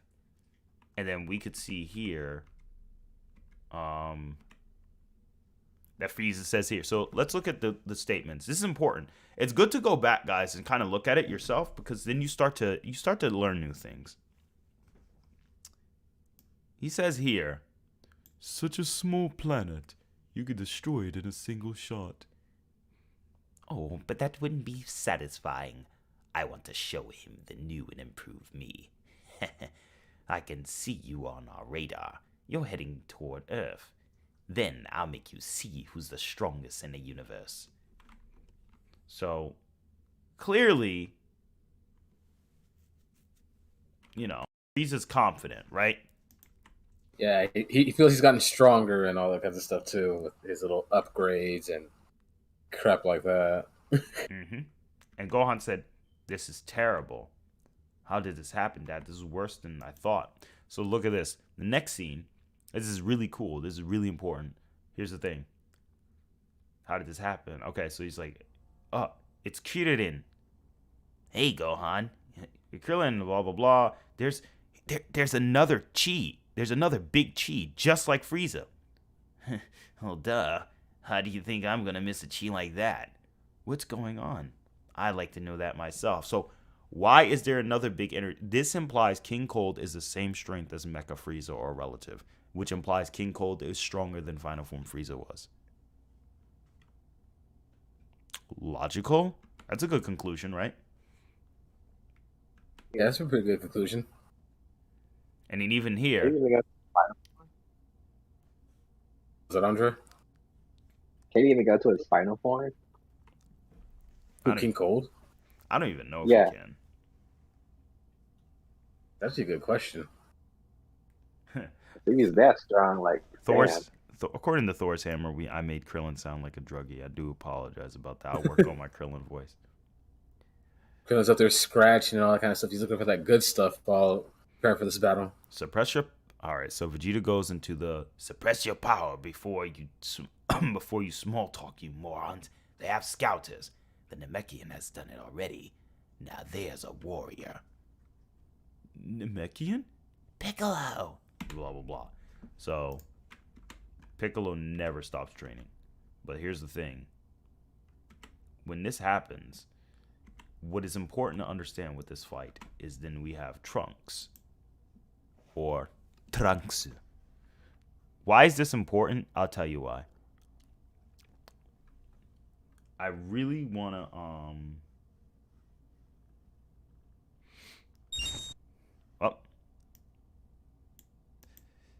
Thank you so much, Hardcore GYT, for the $4.99 donation. I appreciate it. Who do you think would win in a fight, GER or Golden Experience Requiem or Goku, assuming you watched JoJo's Bizarre Adventure? That's quite an interesting battle.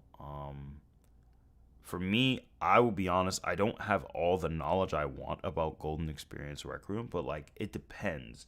Tell me in the chat, are you talking about what variant of Goku? What version of Goku? What time frame of Goku are we using? Are we using manga only, anime only, composite anime manga Goku, or GT? Or which version of Goku are we using? And I can give you a more accurate answer. Because let's leave composite Goku out of this, because then that's just overkill. Well, I mean composite anime manga Goku, like you use the anime and manga scale, like how Screw Attack did. Like we're not using movie Goku, but we're using like anime and manga, the Dragon Ball Super manga and anime scaling, which is broken anyway. But you know, True. I've come to kill you. And you know, he just goes on, goes to shoot him. Trunks, get that out of my face. And I would be and I haven't forgotten your question, by the way. Composite anime and manga Goku. Okay, so let's go ahead and so Trunks bodies them, and this is crazy. And he goes Super Saiyan. Frieza tries to blast him. He teleports all the way up here. Hey, Frieza! Psst. Fool, you miss by a mile.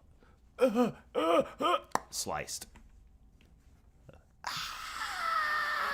Basically, that's exactly what happens. So why is this important? We'll go into this in just a bit. First, I just want to take a quick moment to answer a question from a individual viewer. So let's go ahead and answer your question real quick. So I always like those who donate. I really appreciate it, and I really want to go into great detail about those who do that, so to help answer their question. So I'm not sure if Roz has seen much about JoJo, but I've pretty much watched parts 1 through 5. I've read about part 6, and I'm rereading all the parts. Perfect. So you might be able to help me out here, as I myself am limited on on my knowledge with JoJo. But let me know this. So we have Goku, Son Goku, fighting Golden Experience Requiem. Now, what is something we need to know about Golden Experience Requiem in order to help dictate who would win this battle? So Golden Experience Requiem is definitely kind of like interesting, because there's no really proper way to scale the stand or Jodo in this case, because you only see it like at the end of part 5, and it's never really seen again until like some of the games and light novels. But one of the big differences is that, for one, what Golden Experience Requiem does is that it returns everything back to 0. So essentially, any action you do or have done or are about to do, it's just going to essentially negate that action completely, and you're going to be back to square one repeatedly over and over again. And if you're able to get hit by Golden Experience Requiem a couple of times or killed by it, you get put into an infinite death loop where you cannot escape it whatsoever. You're going to die over and over and over and over again, nonstop, in more grueling ways than the previous death. Think of it kind of like how Darkseid has his whole like eternal killing, dimension that he has, where you die over and over again, or like what Emperor Joker did to Batman or Superman, whichever one he did to. But essentially, you're just over and over again, and essentially it can even affect temporal abilities as well, such as King Crimson's time delete, if you want to call it, where essentially it removes the cause but leaves the effect. So he deletes a couple of seconds. He can't attack you in it. What he does is that he can see your future movements, what you're going to do, all that kind of stuff with Epitaph, and he can move the effects, remove the cause in its entirety, and to see the effects. So if you're going to die, or let's say you're about to get shot, you're still going to get shot regardless, but you're not going to know the cause. You're not going to know how it happened. So if you're going to get, or if like, let's say he's going to punch a hole through you, he'll remove the cause, you see the effect, and next you know you have a hole in your stomach and you're just sitting there dying. So, and GER can reverse that and effectively turn it back to 0 and essentially negate it. So, GER is a broken stand. It can ignore certain temporal abilities, you know, and if it touches you or gets just kill you, it's pretty much a GG. You're not getting out of that no matter how strong you are. But in this case, if you're going to put that up against someone like Goku, who, you know, surpasses time, you know, super fast, like MFTL plus infinite speeds, immeasurable speeds, all the other kinds of stuff, and is casually, you know, at the bare minimum multiversal, is essentially overkill for GER at that point. Because even if it does have infinite speed, if we were to argue that, it's not keeping up with Goku in the end. Well, which some people will argue, but you know. Okay, if I were to add what I know based on my information on Goku is a.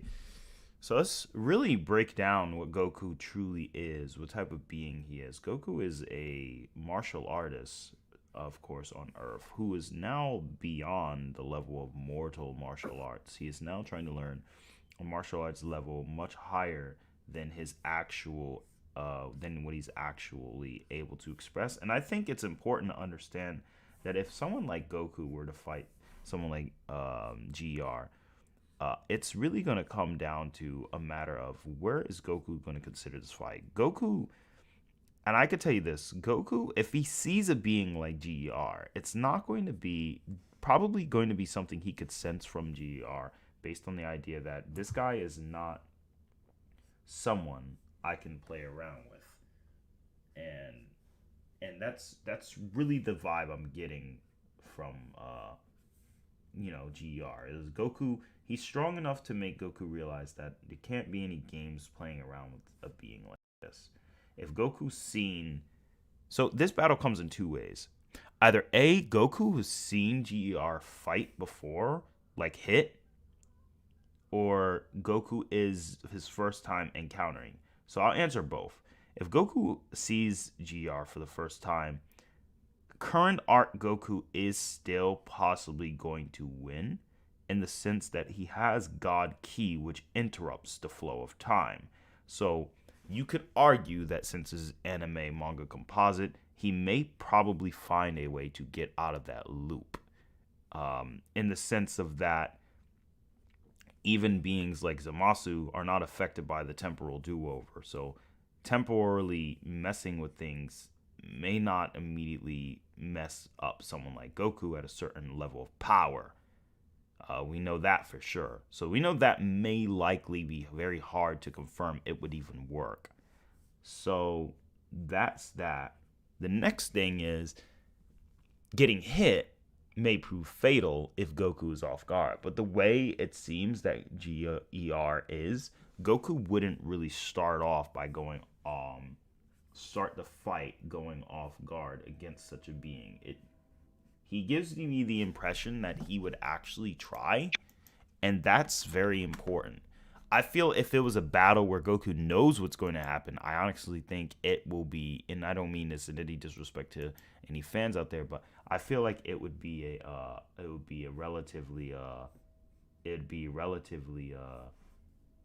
easy battle, if that makes any sense. It's as easy as Goku wants it to be.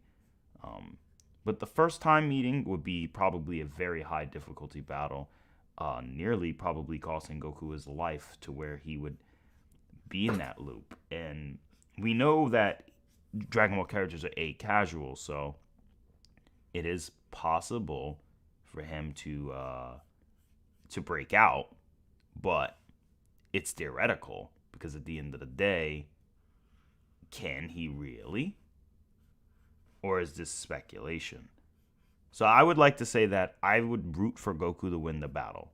I think a lot of people are exaggerating GER in terms of being this platonic concept. The thing is, like, I'll let you finish, but GER is powerful. Even in like Rocky's official art book, he still states that GER is one of the stronger stands in the series of their stands, like Made in Heaven, that can reset the entirety of the universe and create a new one. D4C, all those other kinds of things, and that's strictly because of his abilities, and that all of his stats equate to, as a stat book says for stats that say none, because essentially everything that you can try to do against a stand will be reverted to zero, even like right here, because I did find the stand stat for it. Ability: a stand power that manifested when a stand was pierced with the arrow. The strength of an attacker's will and actions will be reverted to zero. Those who are struck by this power will have even their deaths revert to zero, and thus continuously die an infinite number of times. So essentially, it's essentially what it is really just a giant durability negation and any other kind of negation kind of stand that makes it really problematic. Where even this creator of the series is like, yeah, nah, he's still up there even with some of these much more insane stands, strictly because of his hacks. So because of his hacks, he can pretty much be placed anywhere in a tiering list, which is why I think fans love playing up against people like Goku or Superman or freaking Right. Dark Strider or something like that. Dark Snyder. Yeah. The way I would look at him, based on what I'm seeing on the spectrum, is that I feel Goku does have a way on putting GR down, but it's a theoretical way. Simply because, and that's one essence that Goku has mastery over partly, and that's Hakai energy. He's used it several times in the series, and at least, 2 times within the series. We know he used it against Moro when he got the rock off of him, and we know he's used it in some form against even recently Gas. So Goku can use Hakai, especially prominently in Ultra Instinct.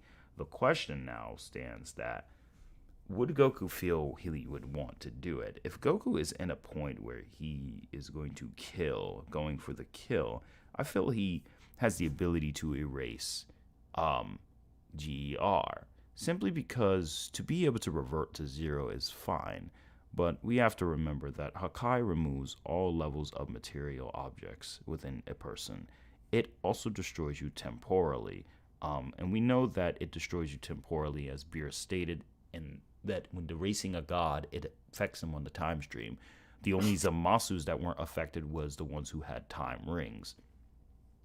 And then on top of that, there's the idea that it affects you spiritually, which your spirit is considered a different essence, which is part of your soul. And then it also is your conscious. So the idea is Hakai is a conceptualized level of destruction that is completely extra dimensional in all its nature, and completely negates all levels of durability unless you have durability against the Hakai itself.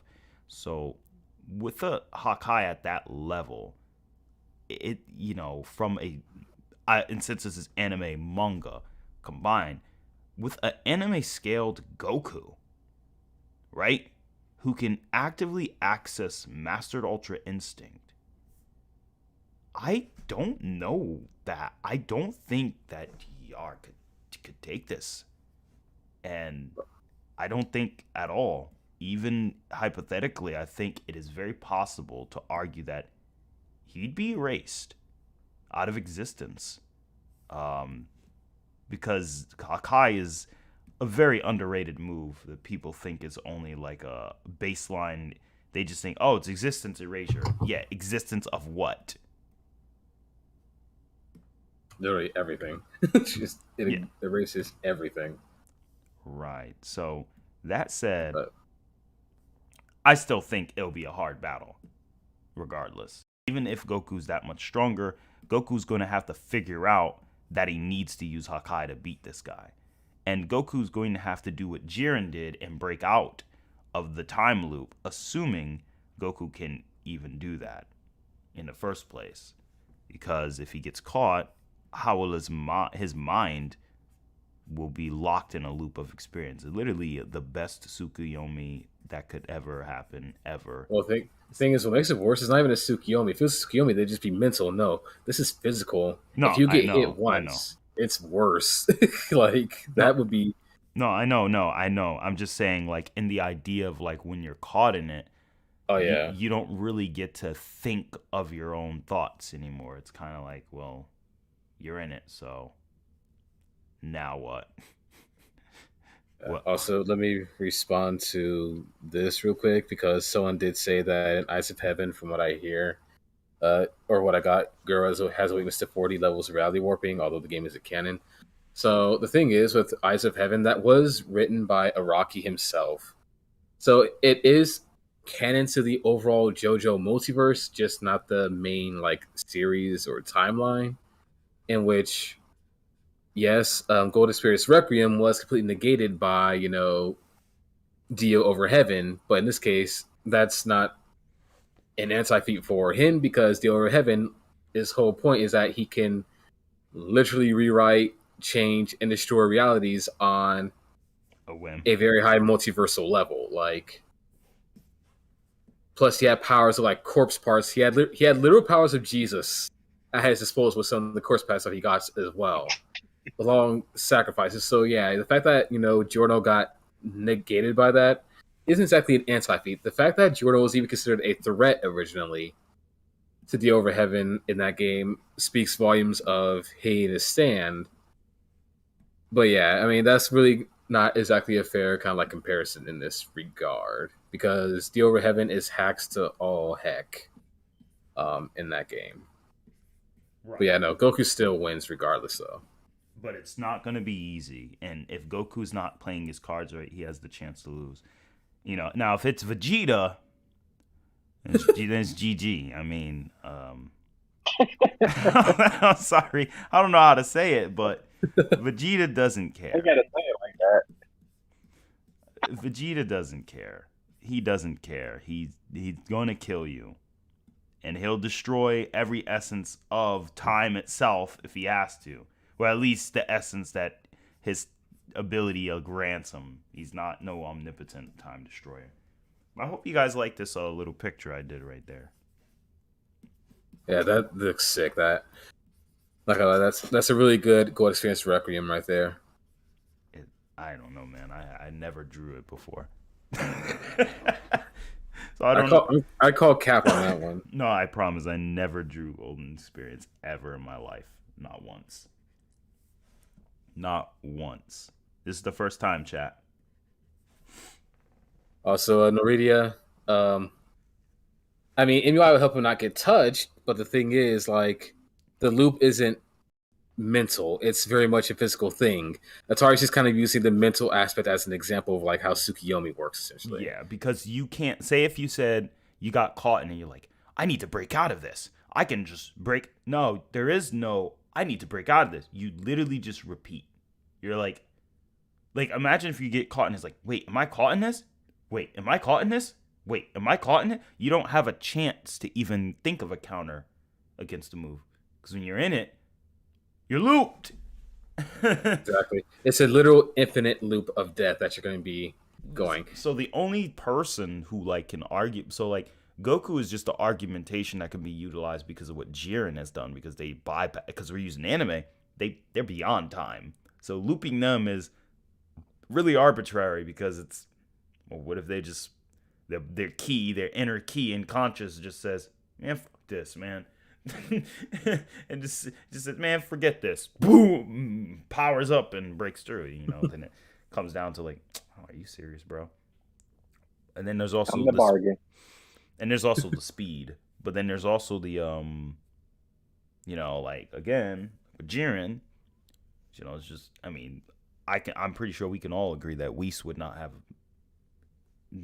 even worry about GER at all. No, Whis wouldn't have to worry about GER regardless.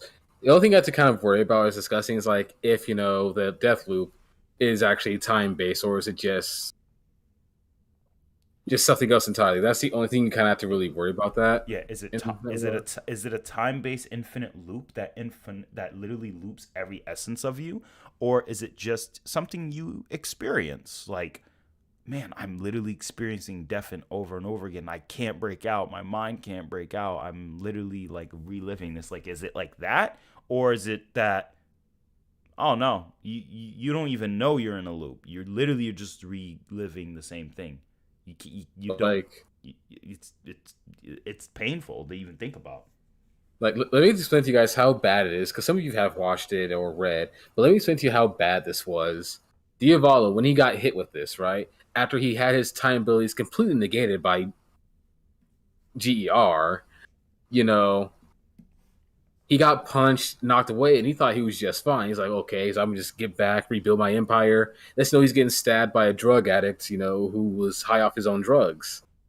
Dies from that, and then wakes up in a hospital bed. He's like, wait, am I? He said, why am I here? I'm still alive. What's going on? But yeah, for some reason, everyone else, the nurse who's operating on him to do the autopsy is not acknowledging him as alive whatsoever. So he's just sitting there like, wait, I'm still alive. What are you doing? So he could feel her cutting him open. And then he dies during the autopsy, comes back again to get hit by a truck, and then comes back again over and over again, experiencing more painful deaths every single time. His death literally keeps getting reverted back to zero, and GR is like, yeah, he's never going to reach the truth, and he's never going to even reach his own death. Like, he's just stuck forever. He was stuck dying over and over and over again until the universe reset. So think about that.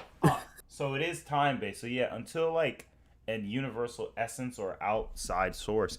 So it could literally be if Goku is not, and I'm gonna say if Goku's not in his God forms. Well, we're using anime composites, so I don't think it matters. But if this was manga only Goku and Goku wasn't in his God forms, it could literally be a one-shot GG type of game he's playing with. But if it's anime Goku, and I mean, well, they kind of wrote him to be an idiot. Like, well, yeah, an idiot, but also like stupid broken. Yeah. Now, the other thing I don't know is if that Deathloop continued into the new universe as well, because you can live into it. So, for all we know, he may still be Deathlooping in the other universe that was created as well.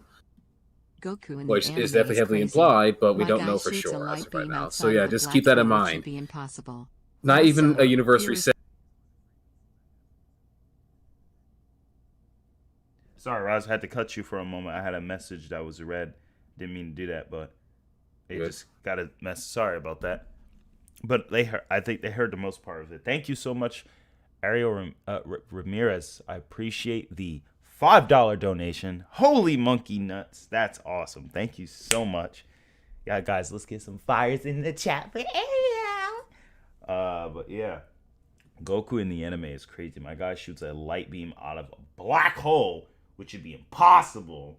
And also, here's $5 for the bills, Atari. Oh man, thank you so much. I appreciate you, family. I really do. I thank you. Thank you. Hey, Atari, who do you think will win in the Heat? Who do you think will win? Heat or the Celtics? If you watch basketball. Celtics got some stuff, man. That's a hard one. Celtics got some stuff right now. I'd have to look at the lineup and how they're really going to go about it, because I think Celtics could take it, but I could be wrong. But I'm really confident. They're not going to make it easy, I'll tell you that. It ain't going to be easy, but this is tough, because Celtics is doing, I wonder how the Celtics, well, I can't ask you guys because I don't even know if you guys watch basketball, but they're supposed to be playing tonight and like literally tonight. So I might get their ankle broken. I mean, Celtics are up, so I'm kind of leaning towards the Celtics. I mean, they likely have this game. You know what I mean? So, but who knows? We'll see. Oh, well, this is interesting. What's up? So I'm kind of going over the art book real quick, and apparently This should be common knowledge for people who argue it. According to Iraqi, anyone who can manipulate time can manipulate the entirety of the universe, right? So someone deletes a couple of seconds of time, like let's say Diavolo, it's affecting the entirety of the universe and not just that location of where they're fighting. Oh. So that means that essentially that Gerg can negate, at least the universal and range time ability. So nice. That's really strong. So okay, that's interesting. Yeah, but let's go on. Yeah, I appreciate it, Ariel. Thank you so much. Combat sports? Oh yeah, I would definitely love to do a stream on combat sports. I mean, I don't even mind talking about a little bit of that stuff about it right now. But yeah, let's to conclude to finish up. We were talking about. I'm wondering. I'm sorry. I'm starting to think. Like, let's see. You got Jason. He might do pretty good tonight. Hoping he pulls through. But anyway, let's continue with the other part. So overall, I'm gonna kind of speed run through this unless we get another donation. But I appreciate it. You guys are amazing. It just throws me off at time. I'm not used to it, man. It's too nice. All right, let's see here. Yeah, let's see. Yep. So let's go to the debate jungle again. So here's the thing we need to know about Goku, where they put him at. I'm not 100% agree with this. So they say solar system level as powerful as Super Saiyan with instant Kamehameha, solar system with the Saiyan forms. It's like, I feel like that's too general because number one, you have Cell stating he's solar system. Number two, Goku. So to give you perspective, number two is Goku stated that defeating someone like Cell's level is easy. Like, easy. And for those of you who don't know, Goku picked up the Z sword in base. Gohan had to go Super Saiyan to extract it and was training in it in Super Saiyan until he got his base used to it. So that already implies Goku was like surprisingly a couple dozen times stronger than Gohan. Doesn't seem like it, but manga Goku is a couple dozen times stronger than Gohan. And you remember that, right, Andre? We talked about that before, how Goku was still using the Z sword, but Gohan was like still a Super Saiyan. And that was when Goku's... He really struggled trying to picking up that Z sword. And Goku's like, well, it is pretty heavy. Not when you put your body like this. Nick. There you go. All right. That's a little better. So Goku literally got used to it. And like, you can't even say like, oh, he was using it in one hand. No, when he literally got used to it, he handed it back to Gohan with just one hand. So Goku was significantly stronger than Gohan. Retro City, that is a good question. I'm not sure if I'll be able to play Scribble today, but I definitely want to make room to do some more streaming. If you guys want to put some ice cubes in the chat, if you want Atari to be streaming, try to stream every day. Oh, dang. Yeah. Or try to stream very often. Let's see here. Infinitesimal.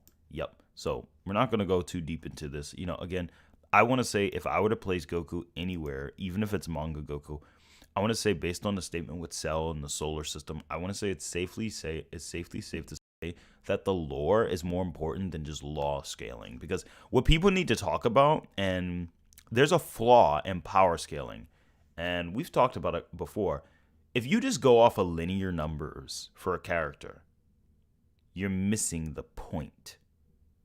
So let's talk about our old, when W and them first came out, before, when I first was talking about Eternal Kala.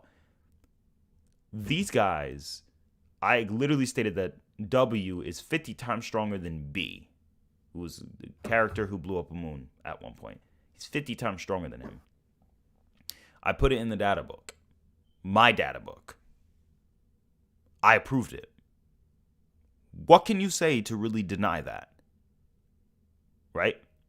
So let's say before W performed all of his feats, where are you guys going to scale W at? 50 times above moon? You got to be logical. Well, what's 50 times moon level? Well, planet level. You do the math. You just do the math off the attack potency list. Which, yeah, 50 times that. Planet level. Small planet. So, you know, it all comes down, and all right, I see the ice cubes in the chat. Let's go. And it all comes down to that one thing, my guy. So, it's all going to depend. The way I'm looking at it right now, though, Goku solidly, when you start to ignore, you don't go off of just numbers. You got to go where the numbers will lead you, but you also got to use the lore. Let's talk a little bit about lore and its importance. You guys are wondering, like, why did Atari make Eternal Kala? And Eternal Kala is something I kind of made to kind of add towards a social, like, not a social experiment, but more so a power scaling experiment that can allow people to have different levels of how they may look at the series and understand it. And this is important. You know, I don't use really any numbers, but people are still able to draw conclusions with finite numbers in certain areas. And that has to do with the interpretation. So in Dragon Ball, we know Goku officially can destroy the Kaioshin realm. We know he can. Kaioshin realm is 1/10 of infinity of the universe. Goku's universal in the manga is Super Saiyan 3. Baseline universal, of course. This makes sense when you look at the manga, which implies the Genki Dama had immeasurable power because it was going to destroy more than one continuum of the Dragon Ball universe. What do you guys think about this? Can't really argue against. I mean, freaking Goku was broken by the end of the Buu saga. Mad broken. Mm-hmm. Oh yeah, Hajime no Ippo. I would love to do like scaling of Hajime no Ippo. Who win a fight between Hajime no Ippo and Little Mac? If you guys want to, I can even go on a video about that. That'd be interesting.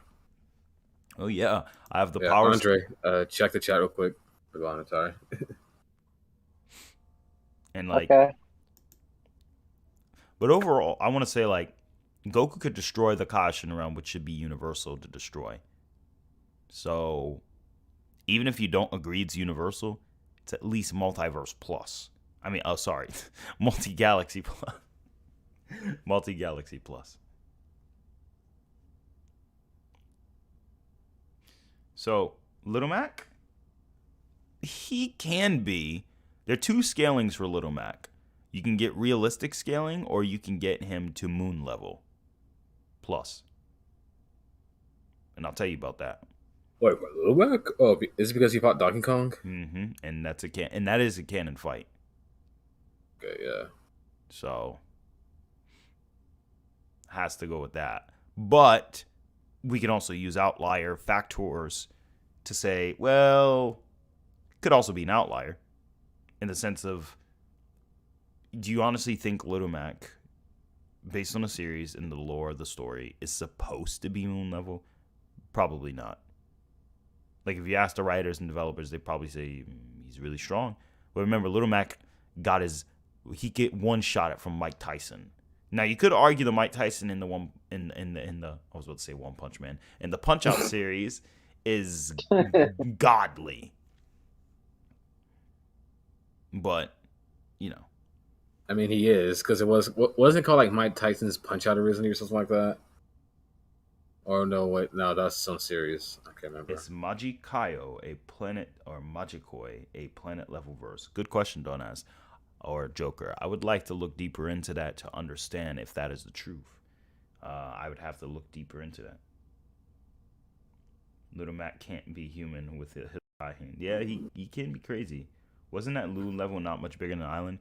Correct, Eddie, but the gravitational binding energy and the thing is, it was shrunken in the scene for the sake of comedy, in a sense, and for the sake of how they were going about it. But in the Donkey Kong lore, it's consistently regular moon size because Donkey Kong lives on the same planet as Mario. So we can't. So like, if we had to go over majority rules, the feat not shown would be the feet interpreted to the actual scale. So some people can argue that the moon wasn't drawn to scale for the sake of making it land on the thing's head and popping back up into space. But in reality, that's just because they're not going to draw a realistic size moon hitting an island. So you can argue that. It was done for comedic reasons in that case, but Donkey Kong's capability of that is possible, considering Mario can literally shift entire planets by just ground pounding.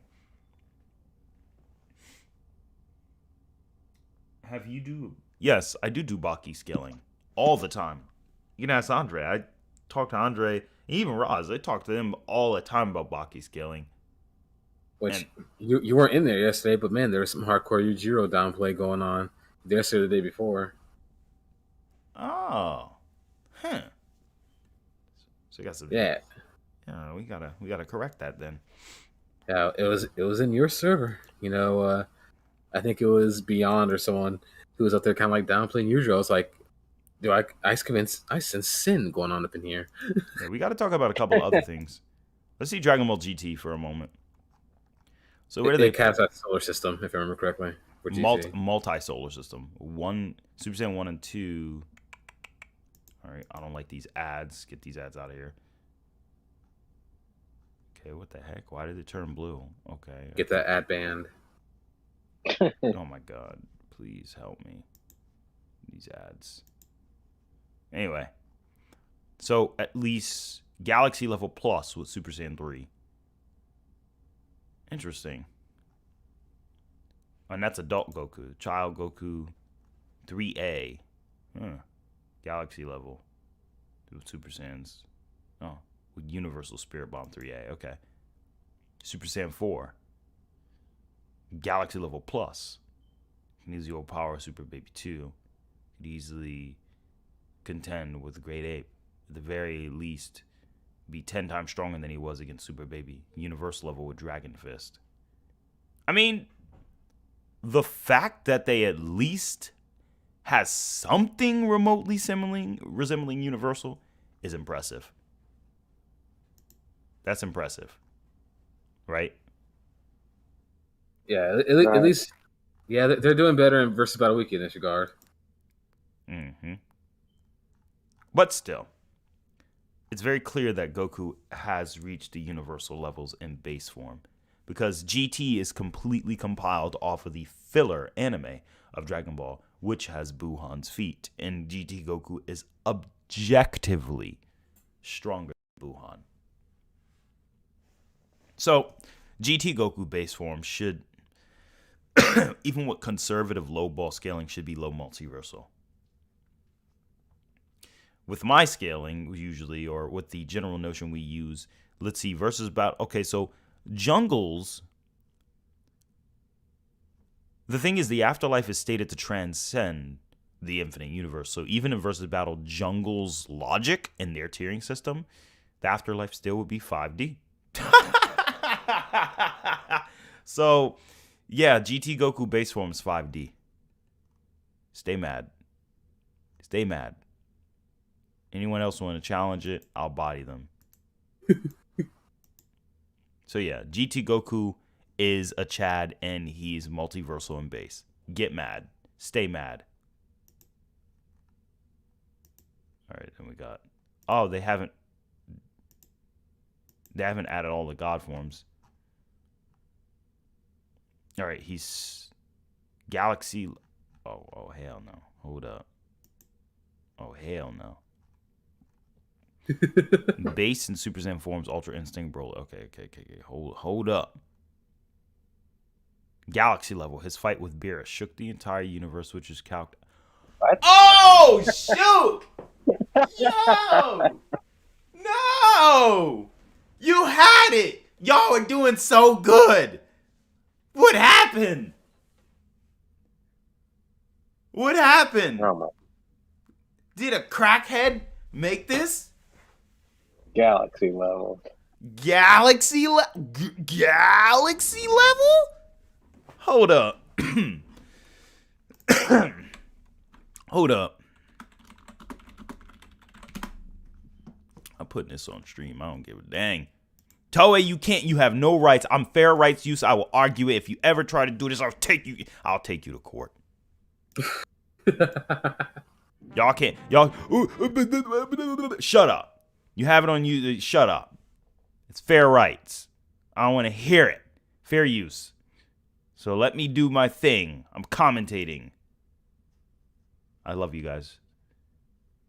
Don't copyright me though, for real. So anyway, the whole point is this. We literally see it right here.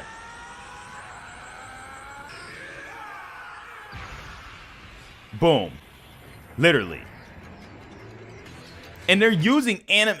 You can't say they're not using anime Goku. That's Yamamoto. Anyway.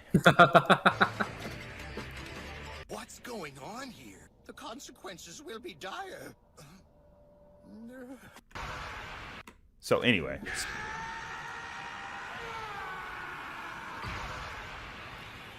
All the planets, all the Kais, even Goku and Beerus will be lost. So why is he only galaxy level? What the frick? You can't be galaxy level. Shook the entire universe. It wasn't shaking. It was like violently destroying it. I don't like when people say they shook the universe. Like, no, they were destroying the universe is what you mean. Don't say shake. Because when you say shake, people just think you're taking a bottle and going. They just think you're taking a bottle and going. Like, no. No, they were violently violently destroying the universe. No. They were violently destroying the universe. Period. With a pad. Pause. Dang, it's sorry. But Goku absorbed the God form, making it his base form. Galaxy level, overpowered Jiren in his Ultra Instinct form. Much more powerful than Super Saiyan Blue Kaioken times 20. Galaxy level has grown stronger after several Zenkai. Why is he still Galaxy? Like if you acknowledge, oh, he absorbed the God essence in his base form. All right. So what's his Super Saiyan transformation? 50 times. Okay. Super Saiyan 2, 100, 3, 400. All right, that's all wrong, but we'll take it anyway, even though we know Super Saiyan doesn't have a multiplier. And if it were to, by Dragon Ball Super standards, you know what? I'm not even going to say anything.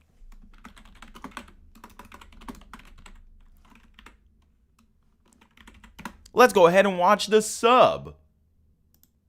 We're going to watch this whole fight. And this is fair rights use, so I don't want to hear anything. It's better not get demonetized. Anything. It's fair rights, baby. Fair rights. All right, so you see, we got these two boys about to square up, bro. Like, why is the quality 480p but look like 12p? All right, so we got Vegeta. We got Catoplesa. Now, first off, I've already showed you guys that Super Saiyan Mastered is a thing if you look in the manga, but let's look here. This is proof. And me and before the battle even begins, me and Andre have always been saying this over and over. And Seth said it. Seth himself said it too. Super Saiyan's multiplier is not just 50 times. That's stupid. It's literally Super Saiyan Grade 2 is literally in Dai Central stated to be stronger. We don't know how much stronger. It doesn't matter. Super Saiyan Grade 4 is literally to be the strongest one in every way. And if Super Saiyan Grade 3 is 10 times that, objectively, then Grade 5, aka Super Saiyan 2, can't be 2 times just Grade 1.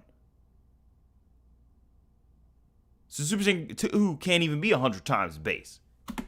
How about this? Bop, bop, bop, bop, bop, bop, bop. And Vegeta's blocking. So people, but base form Vegeta was way stronger than him. No, he wasn't. They were literally equal. And they're still roughly equal. And you want proof of that? By this monkey logic. I'm sorry for calling monkey logic. This monkey logic, Vegeta's base would have to be 6 times stronger than Catoplaza. Let me ask you this, Roz and Andre. Did Vegeta's base look like it was 6 times stronger? No. Not even close. Like, really? No. Just no. So, let me get this scene. Vegeta powers back up in his aura, and he's not Super Saiyan 2. Punches him away. At last, absorb. My final secret attack. Flash. Which is like, Andre, isn't that like a 10 times multiplier type of attack?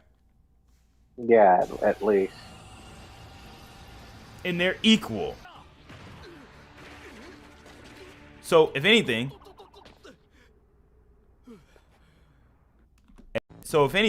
what does this prove? Well, let's go ahead and get a calculator.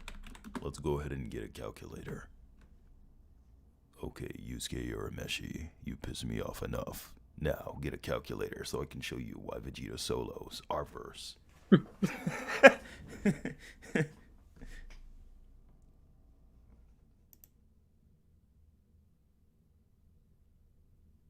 So, no, they're not going to get my channel, Jopo. It's under fair rights. It's under fair use. It's fine. I'm literally just showing. That's when the Toei care about fair rights. And it doesn't matter. The channel's small. So it's not even going to be remotely close. And even if they did, they wouldn't be able to win because it's under fair use. Fair use is completely fine, specifically because I'm literally commentating off the idea of power scaling. If that's the case, they would have attacked Rooster Teeth, but they didn't. So True. So don't worry. I'll be all right. I'll be all right. I'll be all right. Toei ain't that petty. Unless you're big, then they're petty. But if you ain't big, I'm not even at a dimensional level to be detected by them. Nah, I'm playing. Nah, but let's go over this. So if the difference would be 6 if Vegeta was really equal. But here's the thing. We know they were roughly equal in base to base, yet Vegeta overpowered him with the Final Flash. Final Flash is obviously a lot stronger, but here's the thing you also got to factor in. What if Super Saiyan Grade 4 was equal to Super Saiyan Grade 3 being 500 times base? Well, then let's just ask ourselves this. What's 300 plus 50? And then we're going to say percent, right? Or if anything, you could just multiply it by 1.5. 450 times. So roughly in that area or category, you can argue Vegeta was about 50%, 75% stronger than Catoplaza as a Super Saiyan, which is really good because that would have proven that Vegeta is at least a 500 times multiplier with grade 4 SSJ.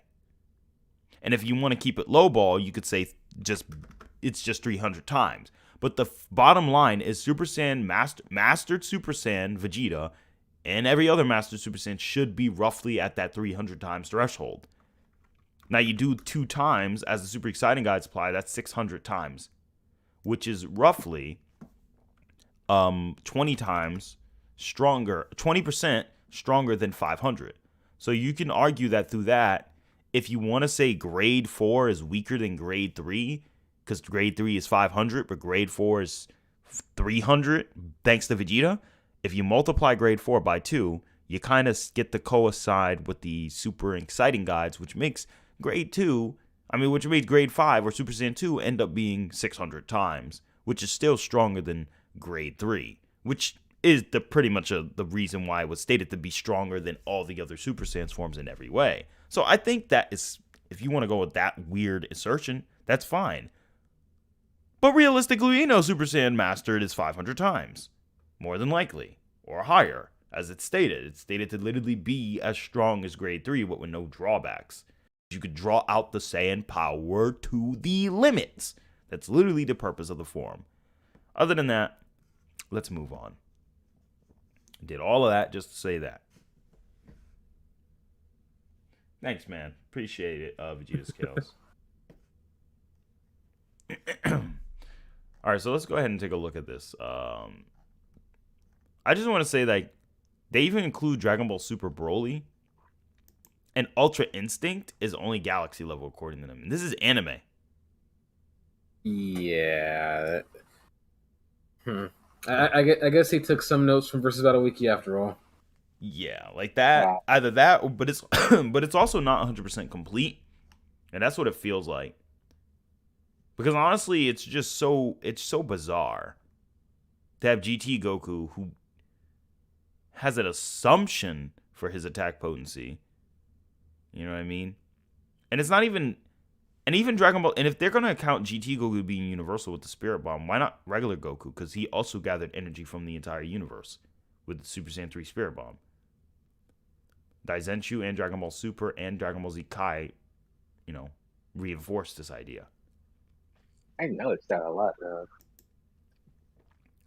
Next is Dragon Ball Super manga. So we got Base, Super Saiyan God.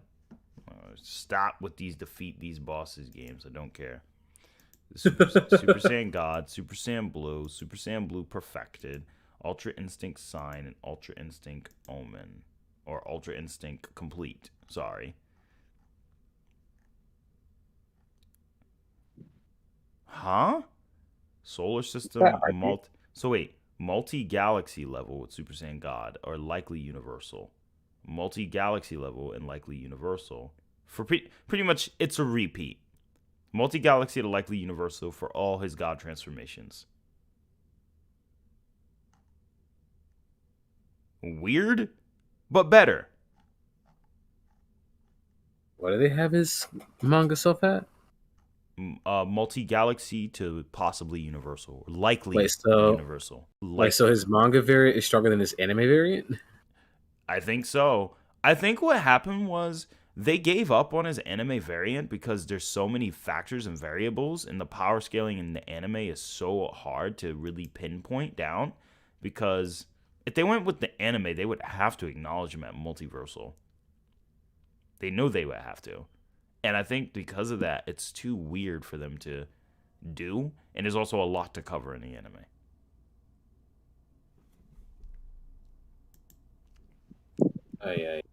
Yeah, so overall, I would say that as a result, I'm not a big fan of like how they scaled Goku.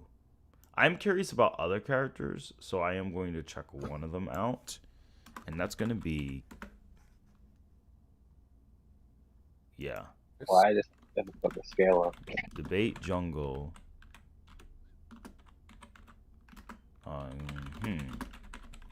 I want to see. Do they have them?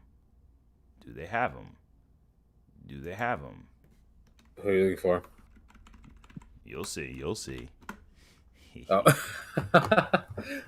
I already checked. They have nothing tied to that series. Oh. So they are small.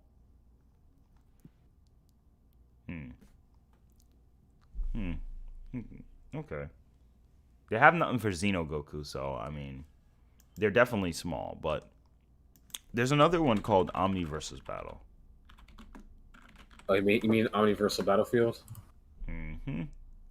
Yeah, I used to be one of the post makers on there. Nice. How is their scaling? It's been a while since I really scaled them. Or checked it out. In some areas they can be accurate, in other areas they aren't that good. It just kind of depends on what verse you decide to look at. But yeah, if you want to go to Omniversal Battlefield Wiki, though. Back in 2017, they had freeze at Dwarf Star level. Versus Battle or Omniversal? Omniversal. Yeah, I have no idea what that was all about then. So let's go ahead and take a look at them then. I don't know what they have now. I've been there a year or two now. Yeah, so Omniversal Battlefield. Let's go ahead and type in. Oh, I want to see where they place Hajun at, actually. It'd be interesting. Try Xenogoku. See what they put Xenogoku at. Sure. We can see where they put Xenogoku. Omniverse Battlefield. So let's go ahead and see this. Hajun. It's funny, they're using the versus battle thing. 1A. Metaverse level. At full power, Hajun is the most powerful character in the entire Masadaverse. Effortlessly killing Reinhardt, Marie, Mercurius, and would have killed Ren as well if he had even paid attention to the latter's existence. He has a Taigaku value that is listed as immeasurable, that is constantly rising, whereas even... Okay, measurable means constantly rising, doesn't mean infinite. Okay. Tenma Yato has a Kaigaku of 100. The later god is... okay. Lifting ability is irrelevant and irrelevant. Striking ability, multiverse plus to metaversal. What is metaversal to them? Yeah, what does metaversal mean? I need to figure this out. Metaversal. You're gonna want to kind of go to their dimensional tiering list on that one. See dimensional tiering. All right, so hyperverse is a term created for a verse that contains more than 11 dimensions. Okay. High hyperverse, infinite dimensional. Okay. Fictional dimensions that contain multiverse. So hyperverse is Mother series. No. Nest doesn't contain any multiverse, but Mother series does not. Earthbound does not, at least. It doesn't. I'd like to see their argument for if they say it does, because I could be wrong. You never know. So I will say this: the person behind this wiki's existence, Super Bear Neo, has a huge bias in favor of Earthbound. So that should tell you enough as is. I see. Yeah, it looks like it's incomplete too. Yumi Neko takes its notch up explaining the relative relation to infinite hierarchies. Oh, really? Let's see where this link leads us. Where this link leads us, huh? Yeah. Let's see where this leads us. Hosting Cartanock.com. Upload images. Okay. Come on, let's go. Load. Hey, it's Ari. So, how long will this stream last? I have to get going. Oh, look at SP. Yeah, SCP is on there. I'm not sure how long the stream will go. It may end soon, but I still want to thank everyone who kept going.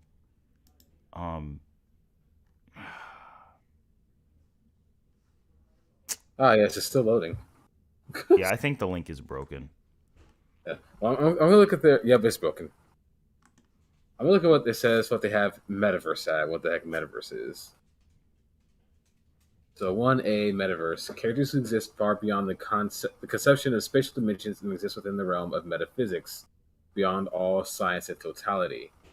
Metaverse level refers to entities who are beyond all iterations of space-time and or spatial dimensions, existing as abstract, formless, and truly dimensionless entities. The structure of infinite dimensional space and space-time is insignificant to these entities, as no number of dimensions can be applied to them, as they are beyond the concept entirety. Notes: metaversal entities have infinite superiority over infinite dimensional spaces and dimensional structures, along with having conceptual control over dimensions. What? Where the heck do you find that? Currently looking at their tiering system. That's where you can find this. I just looked at that. You looked at that. You looked at the high hyperverse thing, right? Oh, okay. Never mind. You went. City. You didn't go all the way down. Yeah, I'm seeing city level, tectonic, universal, cube being, blah blah blah. Low multi, low LC, characters, destroy 1001. I don't know why. Quantiverse. These are 6 to 11 dimensional characters. So, by their standards, it's the same thing as versus battle wiki. So Goku is quantiversal then. What even is that? They got rid of a complex multiversal and put in quantiverse for some reason. I don't know what quantiverse.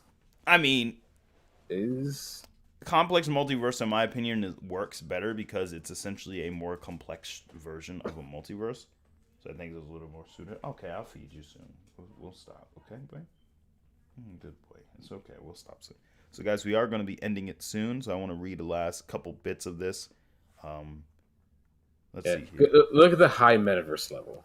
That's what we want. A high 1A. Low metaverse 1A, characters who are still bounded to dimensions but vastly exceed infinite dimensional space. So this is basically what Andre and I were talking about the infinite hyperverse. Like two different hyperverses. So, okay. Infinite dimensional space known as, why is it, okay, it's bounded by dimensions but beyond infinite dimensional. This is basically infinite dimensional that contains infinite dimensional. So basically a higher hyperverse, you know. Yeah. Or complex hyperversal. This tier can be assigned to characters who transcend 1B structures but don't exactly transcend the concepts of space and time. Simply just existing beyond the standard. I mean, that's pretty cool. But it essentially, this is cool. This is, but this is essentially low complex or complex high hyperversal. Complex high hyperversal.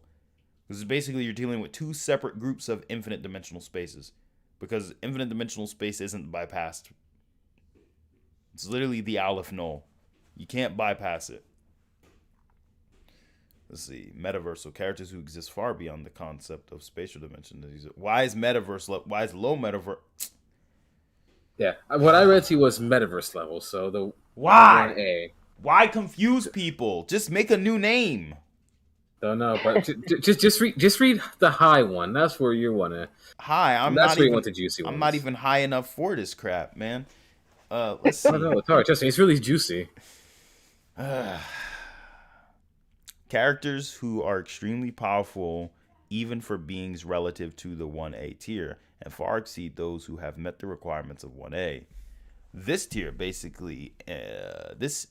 basically for entities whose power is short of omnipotence, usually being only limited or restricted to tier 0, omnipotent. Entity, or simply has very few limitations to which they can usually high 1A characters infinitely transcend ordinary 1As and directly second to an omnipotent entity. Note that being infinitely superior to 1A does not automatically make you being infinitely superior to a 1A does not automatically make you high 1A, as you have few limitations to what you can do. True 0, true being who lies beyond the concept of everything that could be conceptualized. That is cool. I like the way they worded that, but the high metaversal sounds like outerversal. Yeah, it's outerversal without saying outerversal. Yeah. A low metaverse is low complex, and metaverse level is basically infinite, like an infinite subset of infinite dimensions. It's just basically how big can big get. But at that point, once you hit a certain infinity, rather it be Cantor's infinity Aleph null infinity, Omega null infinity, or Aleph Omega infinity, to all ordinal infinities, to Cantor's infinity. Once you get by all of that, then it's kind of superfluous, bro. And you have to include those infinities subsequently inside the infinite hyperversal complex structure. But anyway, Hajun is just metaversal level. So that is cap. That's cap. He ain't that strong. This boy quantiversal. He ain't that strong. he ain't, bro. Hajun's getting one shot at by Zamasu. Now you can argue, but he can reality warp and he has an immeasurable Taigoku. All right, Taigoku at best bypasses the throne, which bypasses the infinite multiverse according to Masada. Okay, well guess what? That's about 6D. Hajun, by that definition, if we assert he's infinitely beyond that, is 7D. We ain't going to assume he gets higher and higher, because like we said, we like to get evidence. Unless there's other context, he going to stop right there. Enough with this Taigoku rank, man. Zeno Goku. Ooh. Multiverse level plus. Are you freaking on crack? Y'all niggas stupid. Alright, so we got 12 universes, bro. We got 12 freaking universes, and you're telling me that, let's just say each universe is universal, is infinite. Alright. The neutral zone would already be 5D. Because it's infinitely bigger. Period. So like, you have to acknowledge the neutral zone as 5D. The neutral zone could be finite. The macrocosms ain't finite, dumbass. But okay. And what makes it fun? What makes it funny is that read what he says about the multiverse. Read what he specifically says about the multiverse and leagues. Who was destroying the defeated Demigra, who was destroying the entire Dragon Ball multiverse in its space-time, superior to Toki Toki, whose eggs were going to use, whose eggs were going to be used to, what? Whose eggs? I can't freaking. The eggs of Toki Toki were going to be used to merge universe. Where's universe the B? 7 out of the universe. There's no B. It says you going to use to merge. There's no B. So I gotta freaking read this like superior Toki Toki, whose eggs are going to be to use it. Like no. Now please put the information to your credit card into the site, and we can refund you your money. Yes, okay. Thank you very much. $2 million. Why did you put $2 million in there? Oh, mom, why did you do that? Exactly. It's like when you're in a grocery store and the African calls you to help them. You come here. You right now. Come here. I need to ask your help if you want to help me with this item, right? They start being mad nice to you, bro. Oh man. But let's see. All right. His powers also gave Demigra absolute control over the entire space-time and universe. 7 in the structure is stated many times. Dragon Ball's multiverse is infinite size, with the infinite structure containing infinite past and infinite number of possibilities that represent the future. Okay. So where's the real world? So exactly. Like at least the real world would make this at least quantiversal, or whatever the hell you want to call it. Shoot, you just put versal at anything. Damn. Weeper. Yo, I'm LeBron verse. I'm LeBron versal, bro. Orochi versal. Don as versal. Ariel versal. Bro, I'm freaking Vegeta Scales versal. I'm Bumblebee versal, bro. Are you a Bumblebee Swagger versal? Swagger versal. Click Sun Wukong. Where's Sun Wukong? Where do I see it?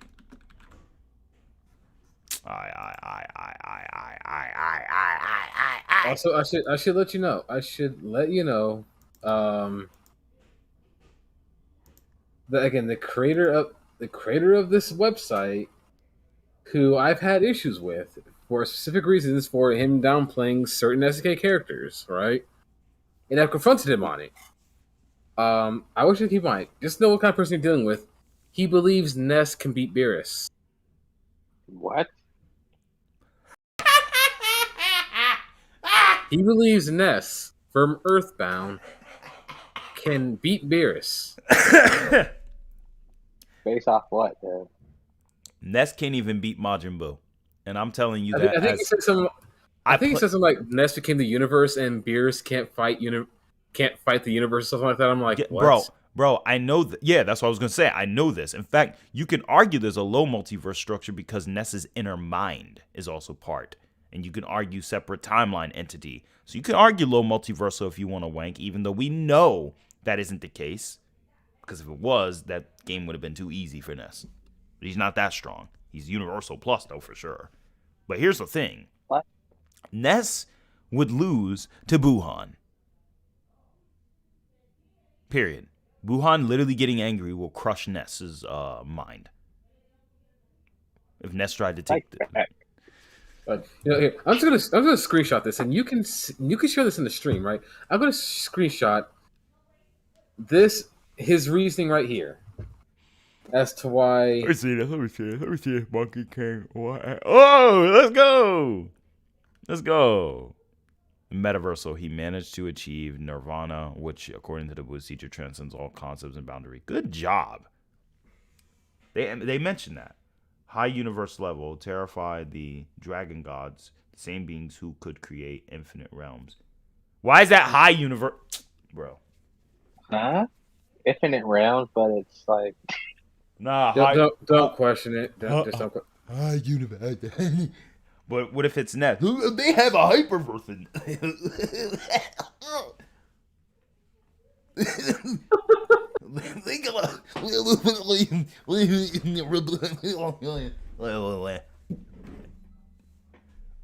I'm glad they at least respect Wukong. Xenogoku. Yeah, well, the thing is, he doesn't do everything. Like, there are other people who make the posts, but it's the other people who make the posts that aren't him that try to be a bit more accurate with their research. Kind of like Anti-Vasima and his whole Kami Tenchi scaling. Yeah. And he'll be like, yo, Tenchi will solo all of Dragon Ball, bro. Like, I'm not even playing, bro. All right, but let's talk about the final part. Like, an outerverse, for people who don't know, is like the concept of dimensionality. Like, any reality that transcends all concepts of dimensions. But here's the thing. You run into is the word I'm looking for conundrum? The freak does conundrum mean? Sorry, real quick. Yeah, I knew it. I knew I was using the definition correctly. We run into a conundrum. Why? Because guess what? You run into a paradox. Let me ask you a question. All right, chat. Let me blow your mind for a moment. Let me really seriously blow your mind. All right, that's all right. Before you blow the minds with some knowledge, let's blow the minds with some stupidity. Check our DMs real quick. I will. All right, you just give me one moment. I want to keep this momentum going, my friend. So give me one moment. Let me keep this momentum going. So let's blow your mind for a moment. Open your third eye. A universe folded within a fourth dimensional manifold. All right. Now, generally speaking, when a universe is moving in a direction as a tesseract, or as any other essence that we use to measure its general direction, it's what we call time. Time is infinite, but we divide those moments that we experience into seconds, milliseconds, microseconds, nanoseconds, pico, even all the way to Planck length, all the way down there. This 4D line becomes a line again. But that's not to be confused with the 1D. That's not to be confused with a 1D line, which a 1D line that crosses itself creates a 2D plane, which a 2D plane that crosses into its direction becomes a 3D cube. But a 3D cube moving through a manifold through a temporality is contrived to be a 4D timeline. Kind of weird, right? But a 4D timeline that crosses itself becomes a 5D probability plane because it creates a new plane of possibilities. And these planes can go up infinitely. But another layer separated, another 5D layer on a different axis, infinitely separated, creates unknowingly a cube type shape, kind of like a 3D square again, making it 60 phase space. When you repeat this pattern infinitely to 70, 80, 90, 10D, down to 121,000. 121,000. Or 210,000. Let's go with that number. Dimensional. How many dimensions would an object like this look like? Why am I saying this so softly and bringing this up to you? Well, I'll tell you why. The whole reason is because I want you guys to understand that when you go to infinity, it is so much bigger than you can actually imagine. Like, I want you to really imagine a true infinite dimensional being would literally give, like, let's say a real true infinite dimensional being is so much above dimensional tiering because infinity transcends numbers. So when you hit a number that transcends numbers in this case, you're essentially infinite hyperversal, right? Is its own tier to regular hyperversal. It's literally like its own set. So I'll give you an example. You have up to 3D, which we call infinite 3D worlds. And when you jump, like you have regular, like, 3D street level, wall level stuff. Once you get past that level into the infinities, you start going into 3D, 4D, and all that stuff. This is like levels of infinity. It gets cray-cray. But you keep jumping up, even with 5D, 6D, imagine you hit a point where those numbers don't mean anything when you're infinite dimensional. Infinite dimensional is so goddamn high. It's absolutely bananas how high it is. You really can't even surpass it, technically, because all infinite possibilities of dimensions are already kept within this type of infinite hyperverse. In fact, I would even mix the name of hyper and that together and call it hyperverse with an I. Hyperverse? Yep, hyperverse. You kind of separate it, whatever, or Zyperverse. I don't freaking know. Call it something that's better. Call it something else, because at that point it's the infinite hyperverse, but the infinite hyperverse is literally a different tier than all the other verses. If you're 999 dimensional and you're infinitely greater than a 998 dimensional being, because you have some weird arbitrary abstract shape and timelines, and remember, each 998th dimensional world holds an infinite number of 997th dimensional world. Do you realize how big that is? Like, people don't realize that. It seems simple because you're desensitized to it. But when you really break that down, do you know how complicated that number gets? Do you realize how complicated this freaking number gets? This becomes absurd. So when you have a being who's infinite dimensional and a character who says, "Oh, you're infinite dimensional," yeah. And then you have another one who's like, "Well, I'm infinite dimensional plus because I'm beyond multiple infinite dimensions, multiple layers of them." And then you have a being who says, "Man, F all of you. I'm not bounded by any of that." No dimension. Outerversal. It looks like an XD. But when you really break down what an outerversal being is, you start to realize there's not really many characters who should even be placed in that position. Because an outerverse being is beyond the concept of space. Okay? Ironically, outerverse is in time. Here's the thing about an outerverse. At the point of an outerverse, when you reach to the point of this pinnacle, I want people to understand how strong this really is. Even the living tribunal could be argued to not be outerversal. Sorry for the yelling. But even the living tribunal could be argued not outerversal if you go by the true concept of what this is. What is this? Roz. What's up? Do you know what a space is? A space is? Yeah, do you know what space is? It depends on which context you're looking for me to answer in. Well, outerversal shouldn't just surpass space-time, but the concept of dimensionality in general, right? So what is a dimension? Dimension is just space. Essentially, it's a different space. Mm-hmm. I'm going to So, I mean... Oh, go ahead. No, that's no problem. I'm just going to read from an old Noah Webster dictionary, a dictionary that's going to give us all the old school definitions. The old school definitions, okay? This can be inspired from the Encyclopedia Britannica and from multiverse theories, etc. But we need to get the etymology so we can break down the concept. Since it's Platonic, having to do with Plato, we got to get the concept. From the Latin word mete or measure, which in geometry, the extent of the body, the length, breadth, and thickness, and depth. A line has one dimension or length. A superficies has two dimensions, length and breadth. And a solid, aka a solid, has three dimensions, length, breadth, and thickness or depth. The word is generally used in plural, and denotes the whole space occupied by a body or its capacity. A body, aka a body, an idea, right? A body, its capacity, size, measure, as the dimensions of a room or of a ship, the dimensions of a farm or of a kingdom.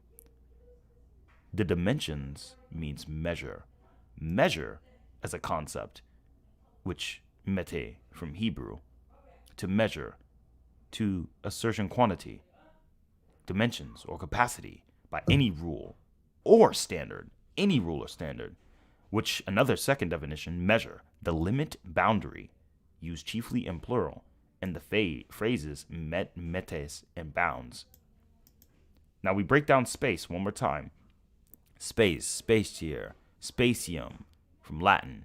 The room, the extension, the space in the abstract is a mere extension.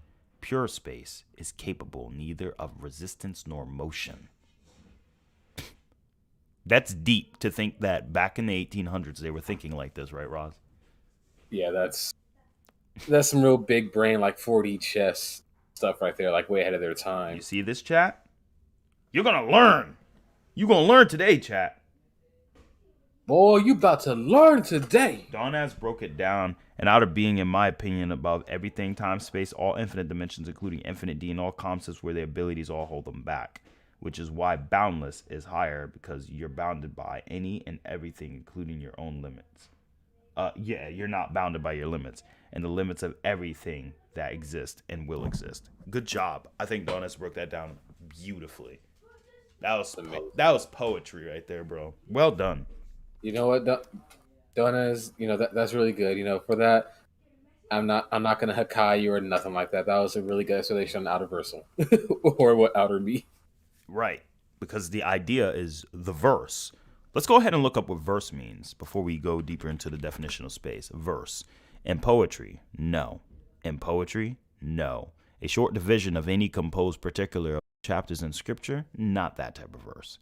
But in the case of to be verse or the universe, should mean in most cases a sector, a portion. Oh, here we go. So as you can see, verse is mostly used in this context. But verse, in the case of universe, as we know, since it's the shortened variant of verse, let's think about it in the terms of universe. But we know what universe means. In the old Noah Webster, universe means the collective name of heaven and earth and all things that belong to them, the whole system of created things. Anything that can be conceived, anything that can be conceived, given an idea, or even exist as a notion, has the ability to be created. So by that definition, that means all essences. Back in the day, universe is universe, everything unified into one. Universe was the outerverse back then. We use universe as a blanket term with outerverse and omniverse and such to kind of help us give a measure to how big it can really get. So we have to create new names to kind of help organize our thoughts.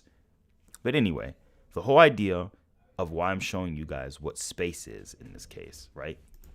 Space, or even time.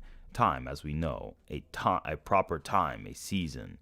Time, which comes from the Latin word tempora, is literally the equivalent. Whether it's the present, past, or the future. When you're dealing with something that bypasses all of time, it is absolutely insane. There is no how long, when do you think? There's no ETA. There's none of that.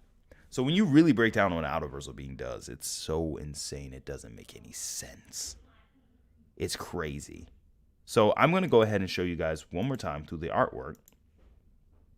When you really reach this pinnacle of outerversal beyond space and time, the true essence of your being really gets to shine and enlighten the entire horizon, the atmosphere, the essence of existence. Because the true outerversal being is beyond space. Let me ask you this. Roz, my thoughts and imagination, do my imagination hold space? I mean, it's abstract, but does my imagination still hold space? Is it still an area? It's not existent. You're imagining it. The moment you stop imagining it, it's just gone.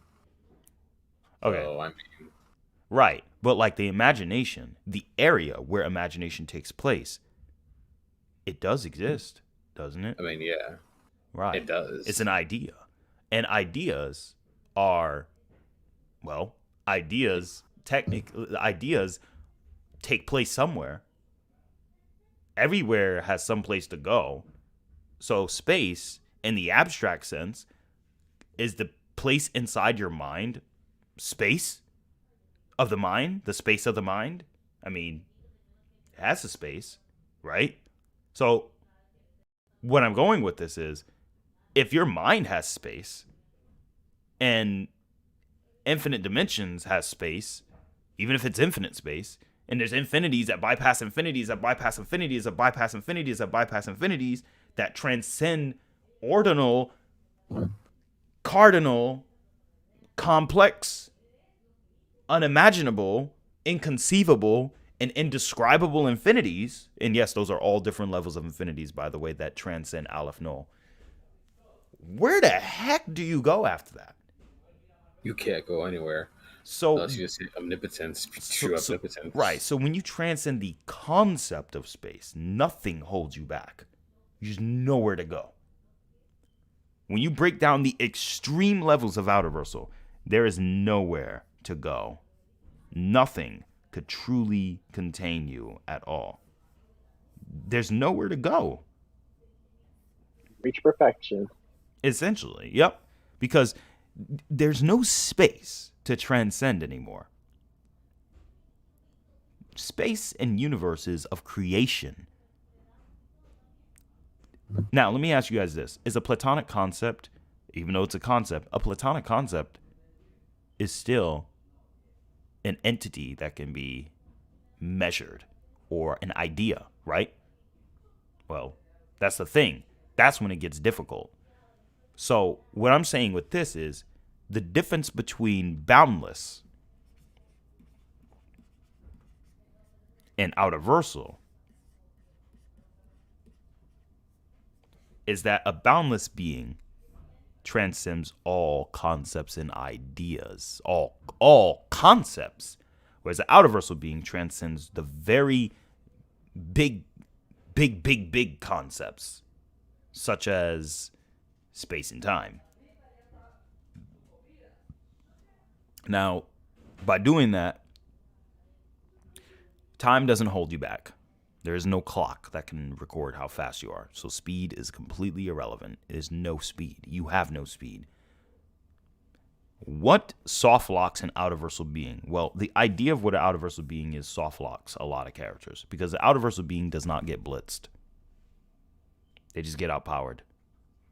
The only essence of them getting blitzed is by a boundless being, because a boundless being can create a new concept that allows for a paradox such as outerversal being blitzed to exist. Hope I didn't confuse anyone by saying that. But basically, a boundless being, an outerversal being time doesn't affect him. But a boundless being can make a new idea, like a new idea of new concept that wasn't even possible. There may be impossibilities and impossibilities, non-possibilities, and possibilities that weren't thought about, and possibilities that will never be thought about, and possibilities that, the list goes on. He could take it from the bare essence of 0D, something that does not exist, cannot exist, wasn't even thought of existing, wasn't even it's a possibility. Is it an impossibility? No, it wasn't even that. Is it non-existent? It wasn't even that. You know, something to not exist on a deeper level of not existing, it goes into this whole mind, I don't want to swear, but, you know, a mind freak. And then it just, right. So a boundless being could say, all right, I'm going to make up a new idea of how there's a way for an outerversal being to be blitzed. A boundless being could do that. But an outerversal being, they don't blitz each other, really. It's really just what type of other mini hacks you have that I can outcome or overcome you, or overcome, etc. That's the essence. Now, that's why it gets confusing. Because, again, when you're beyond the concept of space, well, I hold this space. No, you don't. I'm in every space. I'm beyond the concept of space. Nothing can be hidden with where I'm not. You guys starting to get it now? Nothing can be hidden where I am not. If I'm an outerversal being, nothing can be hidden where I am not. I just made a new space. None of that, okay, doesn't matter. I've already known about it because I'm beyond the concept of it. Any concept that can be, will be, or thought about, I'm above it because I'm also beyond time. So I don't have to wait for any essence of that to be created. I don't have to wait for the impossibility, the non-impossibility, the existence, the non-existence, etc. I'm beyond that. So overall, what does this mean? Outerversal What is the conclusion? Well, I'll put it this way.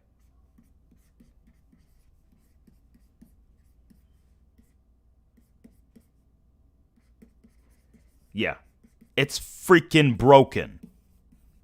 There you have it. Bam, bop, bada bop, boom, pow. So, anyway, Roz, Andre, what are you guys' thoughts? Hope I didn't confuse anyone.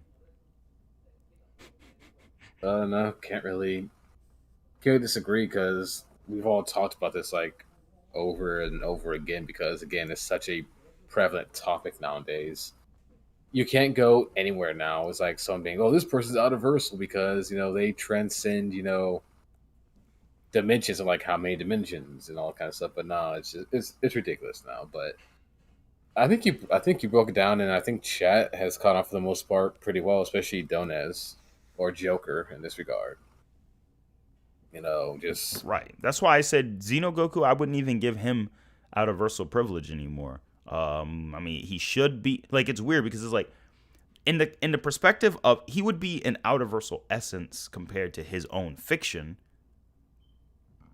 but he still has a body, an essence. You still have some limitations. Yeah, he's not it may beyond not be a lot. Right. So where I would place a high end Xenogoku would be infinite hyperversal, because if like, can they create infinite hyperverses in this hero's continuity because Beats World transcends it? I mean, Beats World transcending Dragon Ball's world infinitely over and over makes a little bit of sense because it's literally sees it as fiction. When you see a world as fiction, then you can be, and depending on how that is treated, depending on how dimensions are treated in that context, high end, you deserve to get that infinite hyperversal treatment. But other than that, you don't really get to just keep jumping beyond that. It'll probably go into a similar direction that Omniversal Battle did, where you have the metaverses.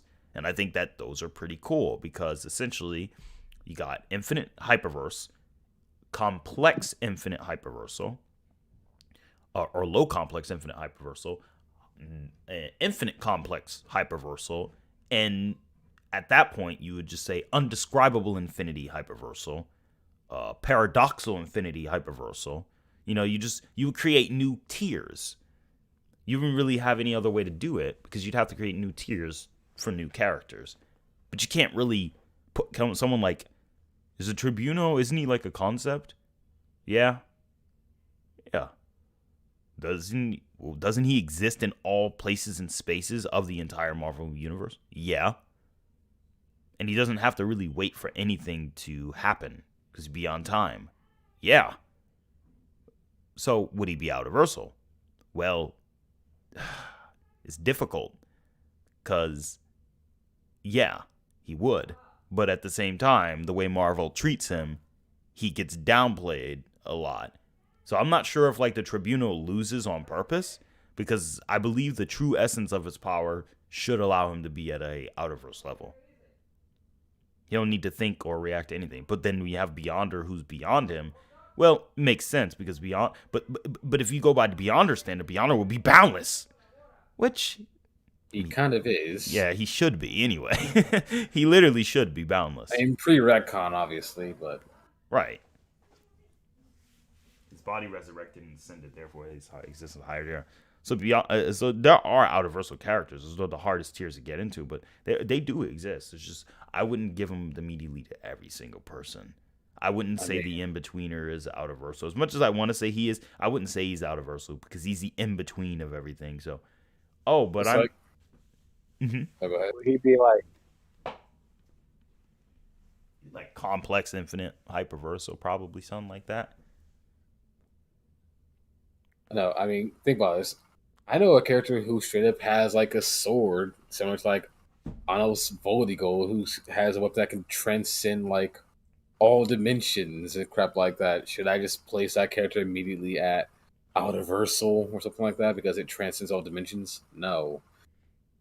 It can transcend all dimensions, but does it transcend like infinite of them? Like, does it transcend infinite D? Does it transcend all the concepts, platonic concepts, the very ideas and more? No, it doesn't. Just transcends dimensions, but it doesn't make it clear how many. it could transcend like 4 dimensions or 5 dimensions, Right. essentially. How his power? Okay, let's see. Thor asks, how about the true omnipotence versus boundless?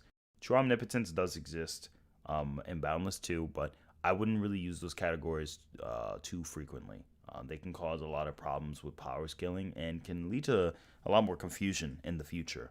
But it would really depend.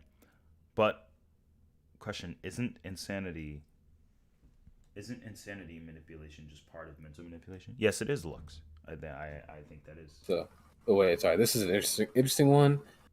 I mean, is Zalama omnipotent since he created Super Shinron?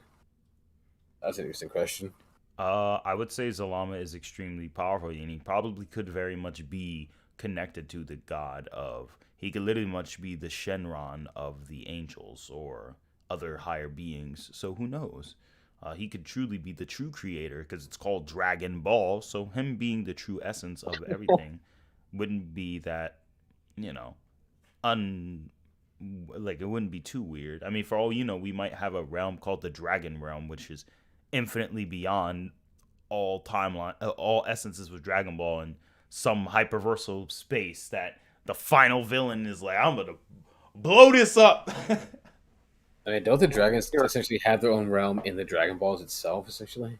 Yeah, but not like it's a llama dragon. They don't go into him for some reason. I mean, Dragon Ball Heroes has it. Yep, they do. Which is part of why. But like even regular scaling for Dragon Ball Heroes, I think we can get them to 16th dimensional, 17th dimensional, honestly. So they're definitely going to be in the hyperversal levels. But I believe Salama is the secondary creator because Toriyama is the true. That's true. Yeah, Super Shenron can be stated to be all powerful, but like the thing is like it's implied that he's weaker than Zeno. Which is weird, seeing how he can undo what Zeno does. So, because imagine if 17 just said, "I wish I was the new Ami King." What? I wish I was. It's like I wish I was completely omnipotent, and superior to every being in its entire universe. What? Yeah. All right, Zeno, die. Like, come on. Like, no. I don't know. Super Shenron had no issues with bringing back all the universes that Zeno erased. So God Fusion Goku. I mean, well, again, depends. Are you looking at him if you look at God Fusion as a metafictional level, he's boundless. He's literally me fused with Goku. And I'm sorry, bro. I'm soloing your verse. There ain't a single verse you can come up with. SCP, I'll delete the whole website and every they can't stop me. I will literally. I guess in order for me to stop you, I have to fuse with Geese Howard, bro. like it's like, oh, SCP, they destroyed their author, bro. I'll beat their authors up in real life if I'm fused with Goku. Like I am real life. They wrote that. They wrote for their characters to be strong. Guess what? I am the writer. I'm Goku, boy. I'm Yuku. He's Yuku. Nobody's beating God Fusion Goku if they use the metafictional argument. Nobody. You can grab all of SCP, Marvel, DC comics, and every single aspect of them, including the one above all and stuff. Guess what? They're getting slaughtered. Because if Goku fuses with me, I'm bodying all of them. So God Fusion Goku is tier -1. And I wish I was and I'm not kidding. Like, the thing is, people think I'm saying this like as a joke. I'm partially serious. Partially. If I use metafictional wanking for God Fusion and say, well, he fused with me, so guess what? Well, he's still fictional. It don't matter. He's me. Alright? Who gonna stop me? Huh? Who gonna stop me? We the last 2 fictional characters on Earth. Who gonna stop me? You not stopping me. You not stopping me. I'm literally Goku fused with me? Atari? Huh? Bro, I'm folding every character you bring at me.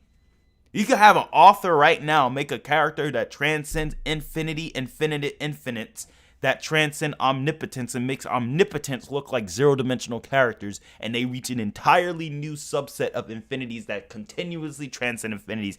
I'm folding that verse. I'm one-shotting it and I'm punching it in the face, and I'm gonna win. God Fusion Goku is tier 0, bro. The true one punch man. Oh my God, Roz, thank you for the donation. I did not expect any more donations tonight. Holy You're crap. welcome. Oh, yo, no, I didn't mean to reference. Okay, maybe I did, but maybe I didn't. Who knows? I have the Sharingan. Anyway. That's all right. There's a link that came with that super chat. Oh, wow. Thank you, Roz. I'm going to check it. Oops, something went wrong. Dang, I lost the link. God dang it, it's hard. Hang on, I'll just re-share the link. I Here. got it now. Okay. Bro. Hold up.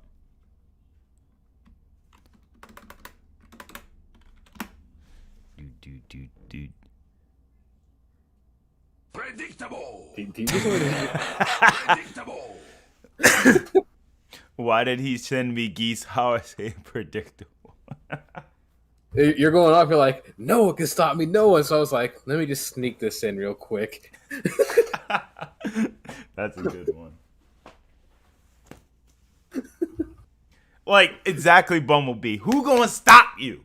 If you fuse with Goku, you are Goku. Archie Sonic ain't beating you.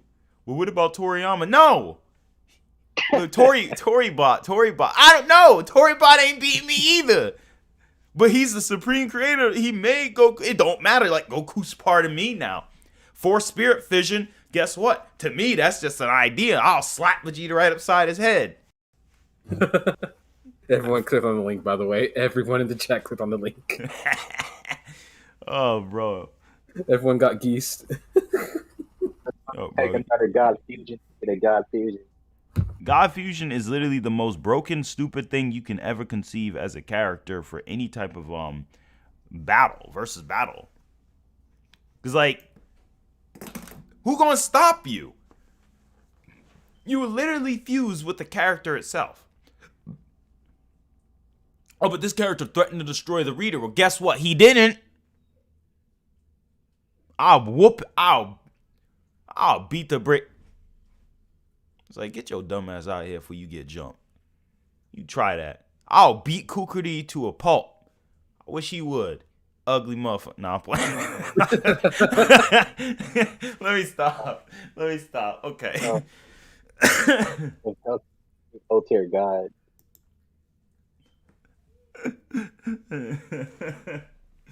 I must say, true examples of true omnipotence in fiction are Iryu Vartar to Tolkien, LOTR and Aslan from Narnia, both loosely based on Yahushua, Elohim in the Bible.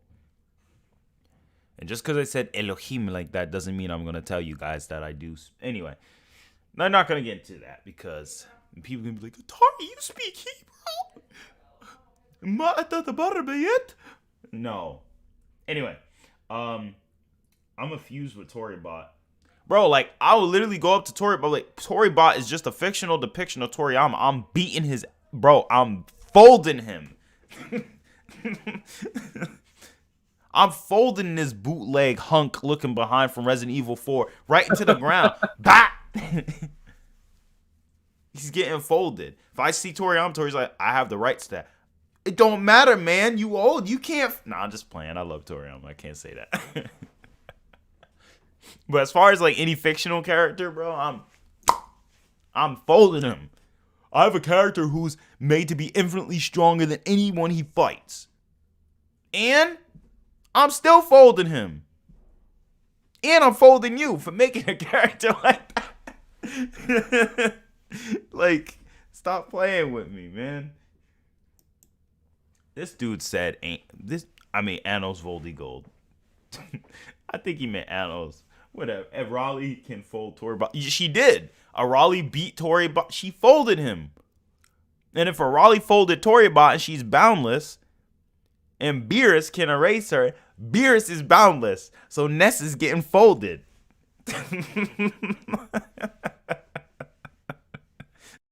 Oh man, Tari, calm down. You can't just go around folding everyone out. You're right. I need to relax.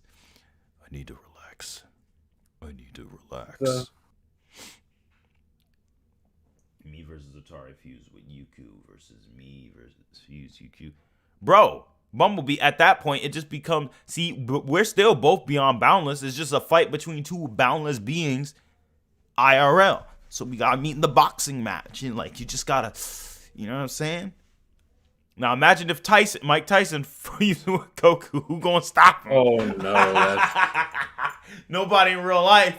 I'll tell you that. Or if the president of the president of the country with the strongest stuff, they fuse with Goku. Who gonna stop them? Because they beating everyone up in real life. You ain't beating them. Maybe not in a fist fight, but I'll tell you in their power and their position. Bro. That's hilarious, man. Raw Carter sense. That's hilarious. Raw Carter sense. Ooh. Raws again. I did not expect another donation. Holy monkey nut. Yeah, I appreciate it, man. All right, let me go ahead and check this out. You're sending another link. I can't. Introducing. Okay, so he sent me something with keyboards. Nice. Like keyboards? Is it an ad? Oh, wait, hold up. Should not be an ad.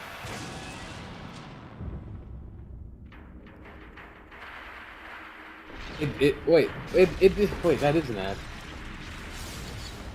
Hold up. What the heck is that thing?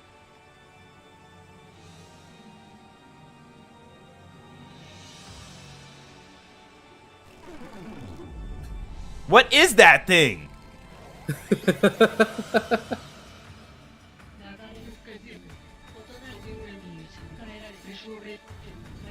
Bro, so... why is her introduction like someone from Eternal Kala?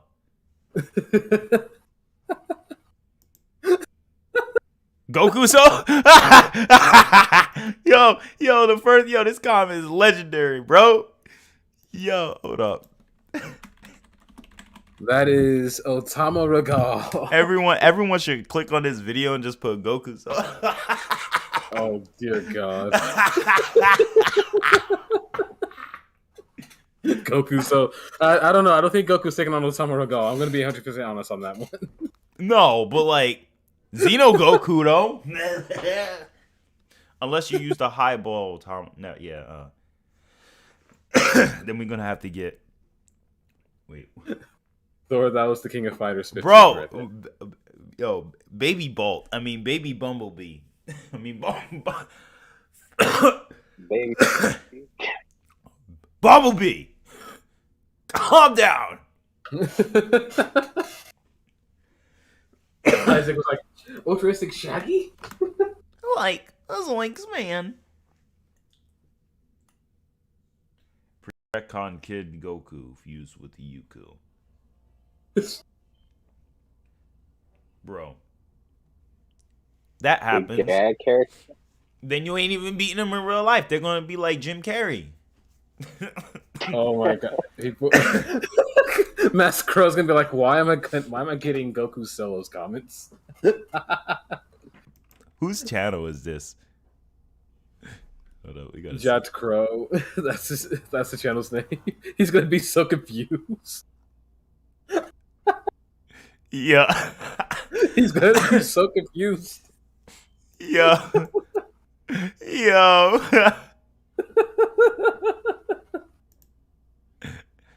Roz is simping for Atari with too much donation. Bro, what are you talking about, my friend? He is being a supportive individual, and he's being amazing. Thank you so much again, Roz. I appreciate it. You're welcome. But at least, see, Jopo now just gave him the context of what's going on. Dang.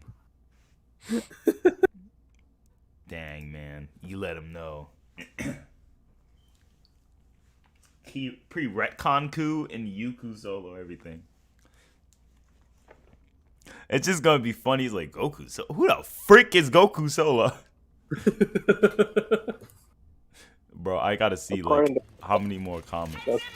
Bro, I should go on Simi and Panda's video and just put Goku solos now. My God. Never heard of this before until now. Bro, Goku solos. Disagree. Stay mad. Yes. Like everyone really went in here. It was like Goku solos. Oh no. Okay, I gotta switch it up here.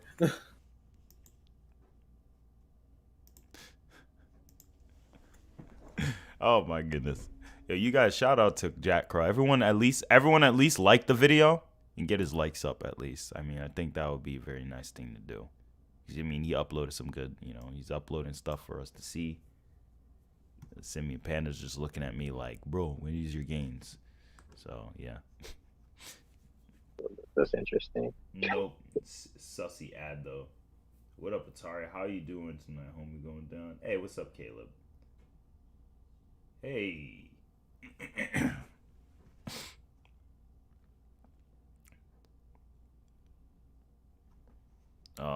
Roz.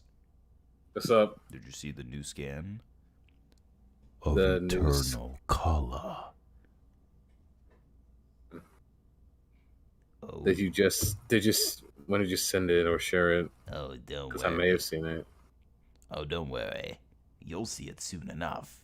And when you do, you'll understand exactly why I have them the way I do. I don't know what the hell I'm even talking about, but anyway. Yeah, but guys, pretty much that's the best part of all of this, man.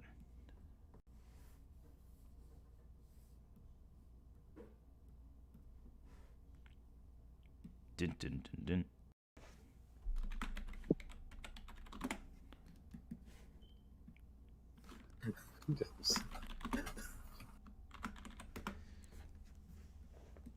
All right, so anyway, chat, I think this is a good time to go. I don't think anyone else is really down to stay around.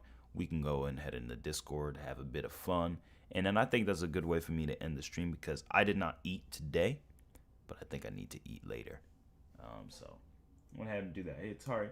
Have you seen in One Punch Man for Yasuo with Gaara getting a new form is saying that his form is multiverse because he has galaxies in his design? Yeah. Okay, first Turning off, into alien. what the hell? That if it would be multi-galaxy to universal at best, why the heck are you saying multiversal, man? He got galaxies on him. He multiversal. He's a finally freak, man. reached Multiversal. I'm telling you. And if you disagree, I'll tell my mama.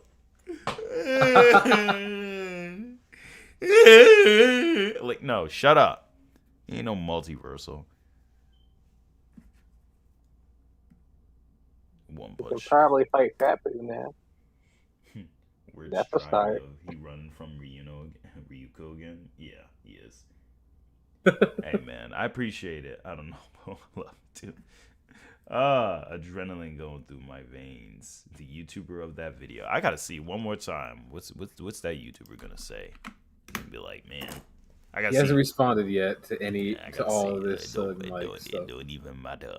It don't matter. The thermal shred. Yo, bro, stop with the thermal shred, bro. It's I'll like buy it's great for it men if and you just women. leave me alone. If you guys if thermal shred sponsors me, I'll make a crazy power scaling video about how like anime characters even use it, and then I'll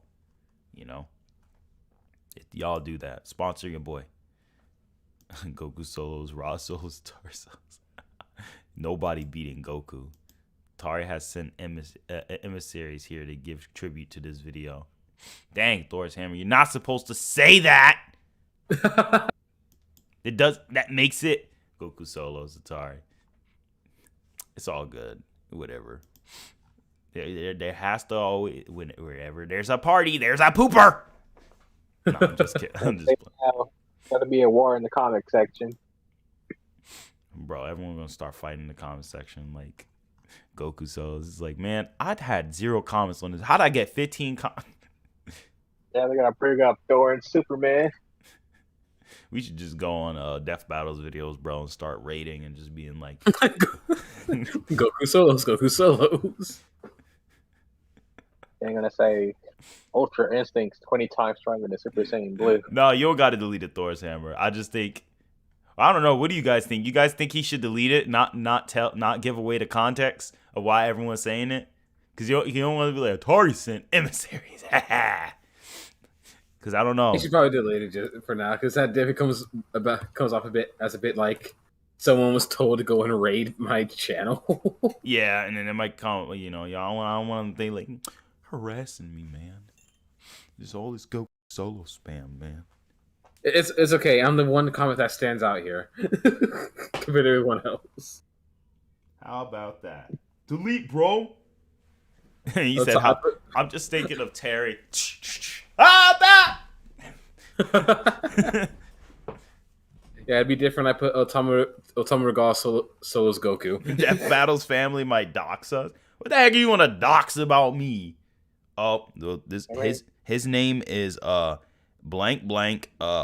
He lives in blank blank and he likes blank blank. And bro, don't even blank blank. All right, and you telling them everything else that they couldn't just go on the Smash forum and be like, hey guys, has anyone met Atari IRL? What's his real life name? People in the Smash community just be like, oh yeah, his name's this, blah blah blah. We live here, yeah. Why? Oh well, yeah. I'm gonna get your real address. Is like, good luck. You know why I say that? Because who says I live here? Very true. Very true. No, serious. No. Yeah, but you know. Imagine they like wait. Atari has Atari's uncle's in the FBI, and we just tried to go. Oh shoot, we made a mistake. Go back. Like no, stop. No, but seriously. Raid Superman versus Goku. I would do that probably, but not. Nah. I don't want to. Their next Dragon Ball video, though, we definitely need to like go to them and say Goku solos. Did you know Chris is a part of the research team for Death Battle? You gotta be freaking kidding me, man. Sounds about right. Who? The hell? It's Chris!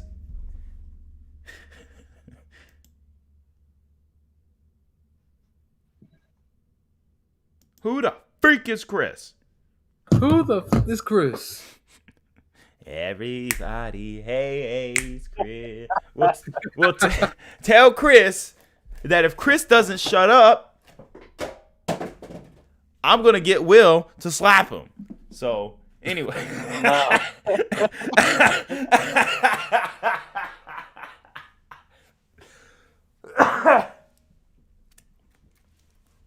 All right, Harakado. Go tell Chris I got my boy Will. So you better stop playing with these wank power scaling. I haven't had a skit video. Atari. Yo, what's going on, man? You should really check out that screenshot that I sent in the DMs. You'll love it. Sure. Let's go ahead and take out this one last look before we end up concluding the stream. Yeah, like, seriously, not bullshitting you. Ness, by the end of Earthbound, basically becomes the universe itself, and could fight off beings like Gaius, who is consistently treated as a threat to the whole universe. Even beyond that, basic fact, Ness absorb Beerus into his essence, or even do something like negate durability and reduce Beerus to a near-death state with a single attack. Ultimately, Beerus can't do shit against Ness, and gets negged quickly. Is that why he thinks Galactus can lose to him? That's why he thinks Ness beats Beerus. That is why he thinks Ness beats Beerus. I am not kidding. He even said it himself. He's not joking. He's serious about this. You're serious, right? Beerus is only universals. Which, by the way, on his site, Beerus is only universal, so that would make sense. That's why he thinks that.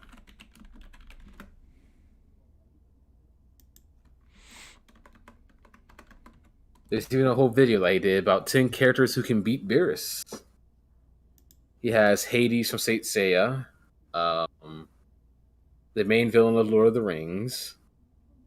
He has Yes, he has like the main villain of Lord of the Rings. That's someone who could beat Beerus. Who else did he have on there? Harry Potter. Please. You know what? You can't be serious about all of this, guys. Let's see, who else does he have on there? Venom. He has Venom. Oh my god. Oh my god. He has the end Venom, so not even the canon version of Venom. Seriously? Why is... D from Vampire Hunter D. Really? Okay. So bad guy. So bad guy is fighting Beerus. It's so weird.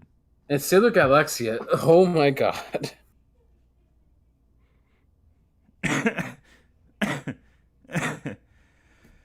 Okay, you know what? So I'm just gonna leave the video in the chat. You can look it over later if you want. You don't have to do it now, but I'm just gonna leave it there so you can just see this nonsense. You gotta be It's weird that he made this list, assuming he knows Beerus' full power. Oh no, like I said, he comfortably has Beerus at Universal. So I mean, yeah. He has Beerus at Universal? Yeah, he has Beerus at Universal on his site, on Universal Battlefield. He has Beerus at Universal. Why? He says he haven't even shown what he can like really do. It's like that one fight in Battle of Gods. So, Searches. you guys want to know about how I feel about that whole guy making all those statements? Guys, this is me. This is me when I wake up in the chat and I gotta see stuff like this. You guys, this is the stuff I wake up. This is how I react when I wake up and I see, oh, this character can beat Dragon Ball Z. This is me. Is it serious?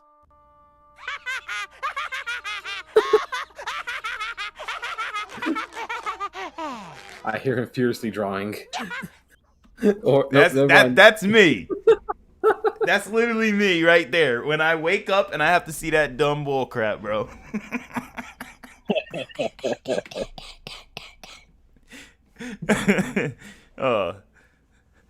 Please don't clip my laugh. So now that you said not to clip it, one of us has got to clip it now. Oh boy. When I wake up and I see... Yeah, so here it is. Beerus, universe level. Gods of destruction, when clashing, can pose a threat to each of their respective universes. When Goku and Beerus fought one another, it will say several times that they would have destroyed all of Universe 7 as an after effect. Can negate conventional durability by destroying one's soul and erasing them from existence. That is his reasoning. Is he implying he was using his full power against Super Saiyan God? Oh my god. Yes. Well, guys, I do got to end the stream because it's literally 10 o'clock. I was supposed to end it 30 minutes ago, but I do want to say this. Thank you, everyone who is watching. Sorry to cut it short, but we definitely got to go. But everyone who watched and tuned into the stream, I just want to thank you guys all for tuning in. Again, I want to thank Roz, Ariel, Ramirez, and many other people such as Retro who gave a donation today. Retro, I did not forget about the Sonic scaling, but that needs to be definitely addressed on like a stream in the beginning. Let's try thinking about talking about it around this Sunday or so, depending on when you guys may be free. And yeah, we could definitely have a nice discussion about it because it's definitely something that's worthwhile talking about. But for the time being, I want to say good night to everyone. I think it's a good time to turn this stream down for the time being. But everyone else, hopefully I'll see you guys soon. As again, I said, I want to try to start streaming a lot more consistently every day. And with that said, thank you guys so much for coming through. This is Atari HMV. And of course, I am signing off. Peace. Peace out, y'all. And go subscribe to Jack Crow since y'all rated him. Yeah, go subscribe to Jack Crow. Subscribe to Jack Crow.